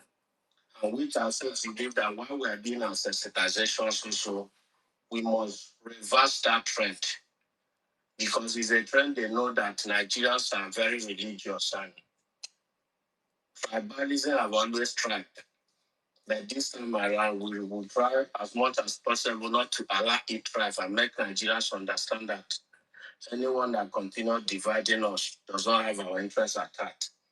And also, I think the intimidation worked for them in most parts of the country in 2023. And to them, they still believe that that strategy has not ceased working. And that's why you see the attack does come and to spew out one intimidating rhetoric or the other to bring down people's courage. But good for the backlash as well. But Nigerians must also follow it up. Just like we've been saying, aura for aura. Intimidation is going to increase. Why it increases, our own voices and also courage must increase to confront it. APC also is not giving up on all the old ways of rigging. They are still going to employ and deploy it on that day. And we have already known the old ways of rigging. And I don't think we should give it a chance to repeat itself. And every new way of rigging they are looking up tonight should be that relating to technology. And thank God they are no more IT inclined than the people supporting P2P. And the one that really touches me the most, you see this weaponization of poverty. Because we've seen Nigerians come out and shout and scream and scream. And because of this, everybody has a price. It's so sad that poverty has been weaponized. And for everybody supporting P2P, please, it will be a shame that after voicing out against evil, tomorrow you become the boiler that we don't want to hear about again. You become the Femika Yode. You become all these people. Please, as much as possible, return your honor. Stand on what you believe and stand to the end. Because some people come online here too. You think they are with us. They're only trying to sell market for their price to increase. I hope that nobody here will give in to such, so that we'll fight to the end and achieve the needed victory. And another thing also, I think we are allowing Amopetan to sleep with his two eyes closed. Unlike the period of the past INEC chairman, he was talking, at least he was relating with Nigerians. But it's as if Amopetan is in one club enjoying himself with Hennessy, while Nigerians are only dragging Tinubu, dragging Tinubu. I tell you, while we are giving Tinubu the needed blow regarding 2023, Amopika must not be spared of the slap of Nigerians, because he appears he's sleeping on duty. He's just waiting for the D-Day to execute his actual job. And we must let him know that every attempt to compromise the process or any bad behavior must have consequences. And we must emphasize on that. So Amopika will not just sit on the fence and be watching Nigerians to do his master's bidding. We will not tolerate that. Thank you, everybody, and God bless us. Thank you very much, sir. Thank you very much. I'm gonna make a clap for you there. You see, I want to tell you one place they drink heresy. But you see why we're not giving Amopiton smoke is that we already know that he's a signed and sealed agent of APC, right? So like, I'm not even worried about him because right now we know that. See, let me just explain this to you, right? It's like you're a footballer. Sorry, please, if you meet your mic, please. You're a football club. You're going to play Real Madrid, right? You already know say they play 13 man plus Madam, use plus Argentina, use plus referee Argentina. plus referee which is Argentina. That one are propaganda. I don't say Argentina going here. Propaganda, I don't use propaganda. This is reality. Yeah, you're going to play Real Madrid under Ronaldo when Ronaldo was in Real Madrid. When they say they dive, use upside, no VAR, nothing they work. Yeah, so now what be say you already know say no matter what you do, you got score like 4 goals with I beg. That's how we're coming to this match. You know that Ama Puton, I'm going to call Ami Piton, he's a Tinubu bomb boy. So we're not even, we don't care. We don't let him know whatever he says is irrelevant. We don't care whatever he wants to say. We know that we're up against a system that has already been programmed to lead us. All we are now advising our people is simple: be ready to vote analog. Analog voting is that you vote from polling units, you count your vote in polling units, you escort it to coalition center in your hundreds of thousands. They not born and Maputon on. See, Maputon will be sitting in what is it called, ICC center in Abuja to announce the final result. What we are doing already is that over 1 million Nigerians will be there waiting for him outside. So we don't even have time to Amapiton now. We have over 1 million Nigerians occupying Abuja streets. That is what we are doing. So whether he likes it or not, from outside when they hear the war chant outside, he must read what them bring for in front. So he just said, for us, I don't care about the Amapiton man. Let him. The one that was speaking English, Yakubu Mahmoud, nobody deceiving the us. He just ended up deceiving the whole country, and we fell for his distance. So Amapiton, keep quiet. No point make open your mouth. If you see him outside, you know say get mouth door. So no need me specific get mouth door. Then come when they destroy Nigeria. Mommy, I'll be back to you. Sir, no, no, sir, no, laugh for you because the, I my don't talk brother, and say Nigerian has to see it like Sheyi Tinubu is the INEC chairman. Just see it like that. my brother say, my brother say, even the last one said they talk to us. This one, I just laugh say, wait till we want. Make you come talk to us. I'm not interested. To be honest, I would like, to be honest, I like Asamu Pito is quiet. Follow me back. I want to drop one inbox message for you now. Okay. I like as an Mike, open. Dr. Mike, are you ready to speak now? I'm ready. I'm ready. I've been waiting. Okay, I know that you let people here, please. If you're not patient, you can leave. Please stop this meeting your mic here already now. How about that people that I met you on the live now? Please be patient, please. Anyway, that was very funny. That was very funny. I don't know why the thing funny to me. Like, say, okay, what you go satisfy us now? And make Abu Piton call they do TV interviews, call they say, we have discovered.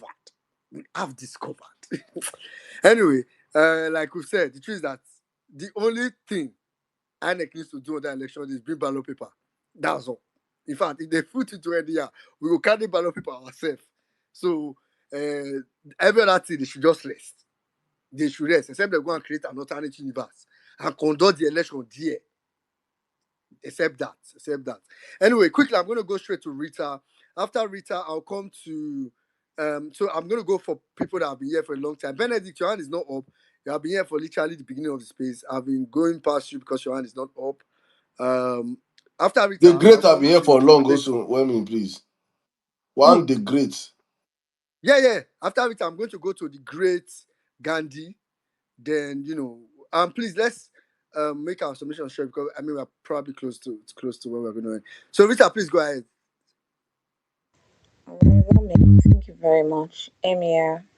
Omega XD. Oh my god. You don't white. I won't say it don't hot. Okay, and well meaning, is it possible that Mr. Benedict does not know how to raise his hand? It could be.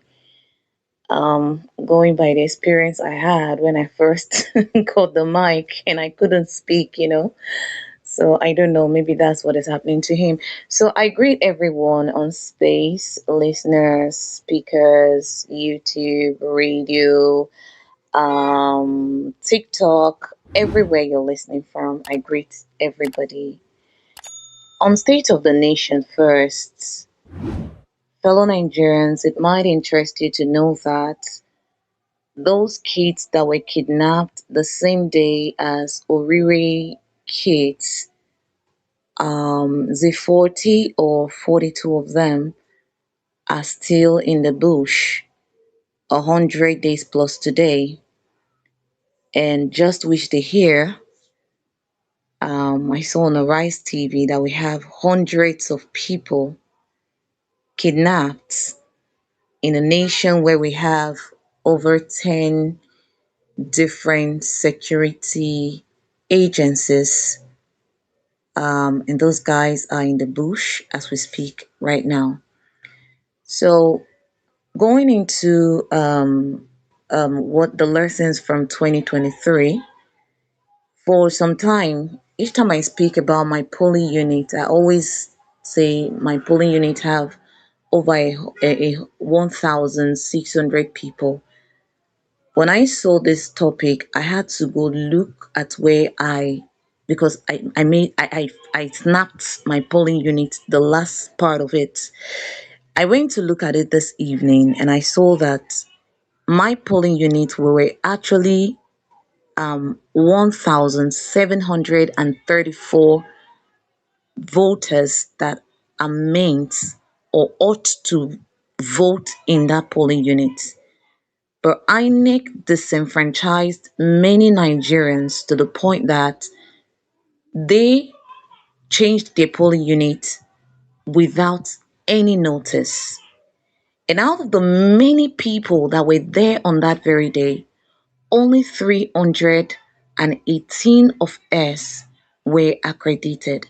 I saw Nigerians went back to their homes looking frustrated, while some dogged ones tried to use the polling unit indicator to find their polling units.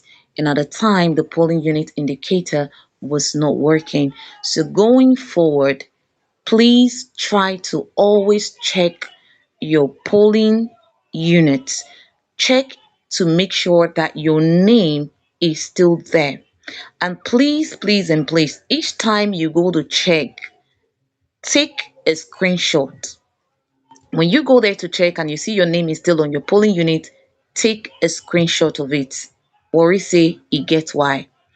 In the Abuja concluded election that was concluded not quite long, we saw how a lot of persons who has been voting in the polling unit were no longer in the polling unit and nobody told them they were transferred.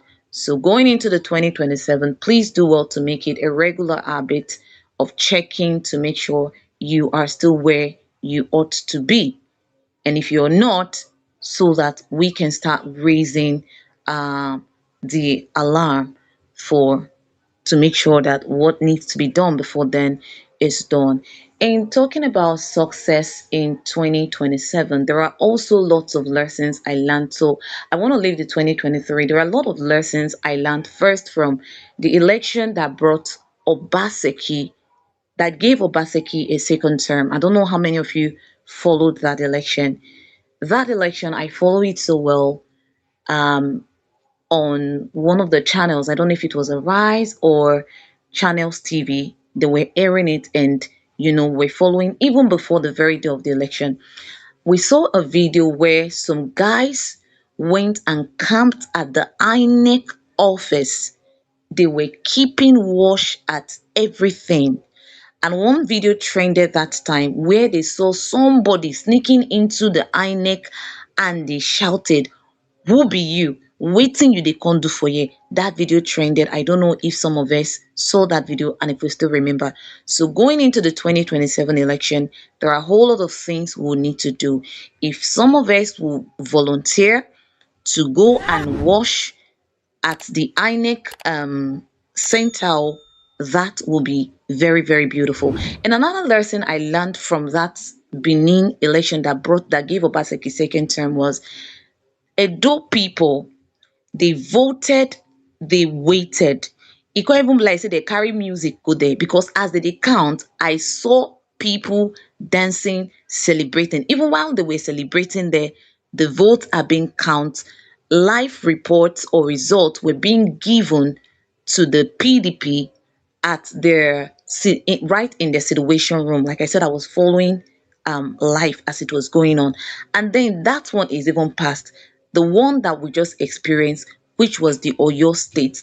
Before the election day, mothers came out to do a little rally, gave warnings. We want our votes to count.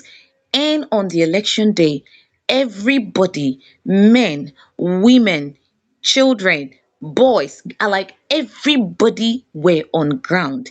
Everybody told themselves, we want our votes to count. And of course, we saw what they did.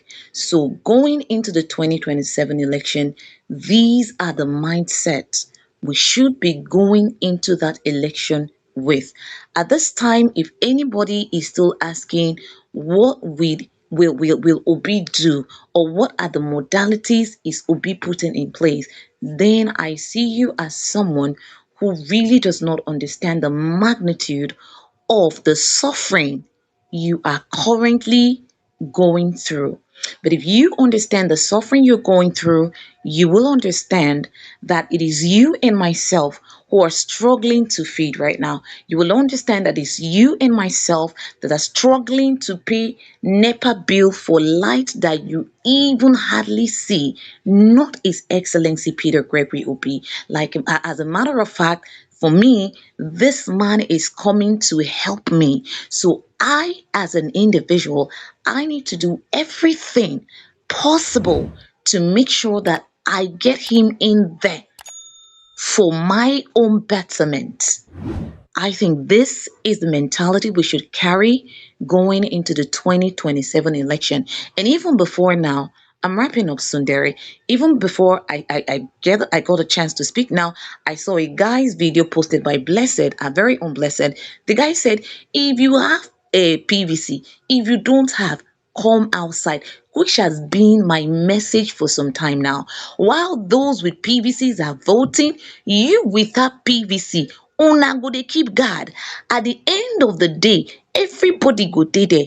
They count the vote to make sure say our vote count before everybody go house. That's the only way we can win this, guys. In the Oshu election, they told them the election has already been won. They told them nothing, as in, see the violence that went on. But Oshun people allowed them to do their shenanigans. And on the deal day, they came out to tell them that indeed the power of the people is greater than those in power. If Osun State can do it, 36 states, including FCT, will do better come 2027. Thank you, fellow Nigerians. I yield.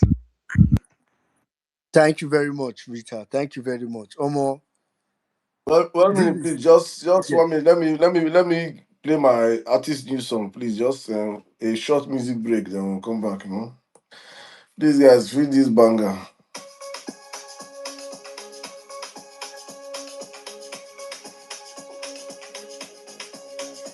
On his mandate to for them. On his mandate to for them. ABC as well as criminals. On his mandate to for them. Tinubu, on your mandate to for them. Fraud. Yeah, the violence. On your mandate to for them.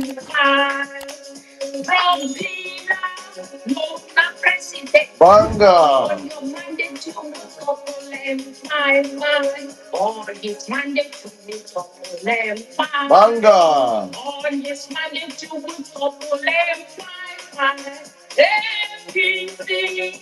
everything. Criminals. On his mandate to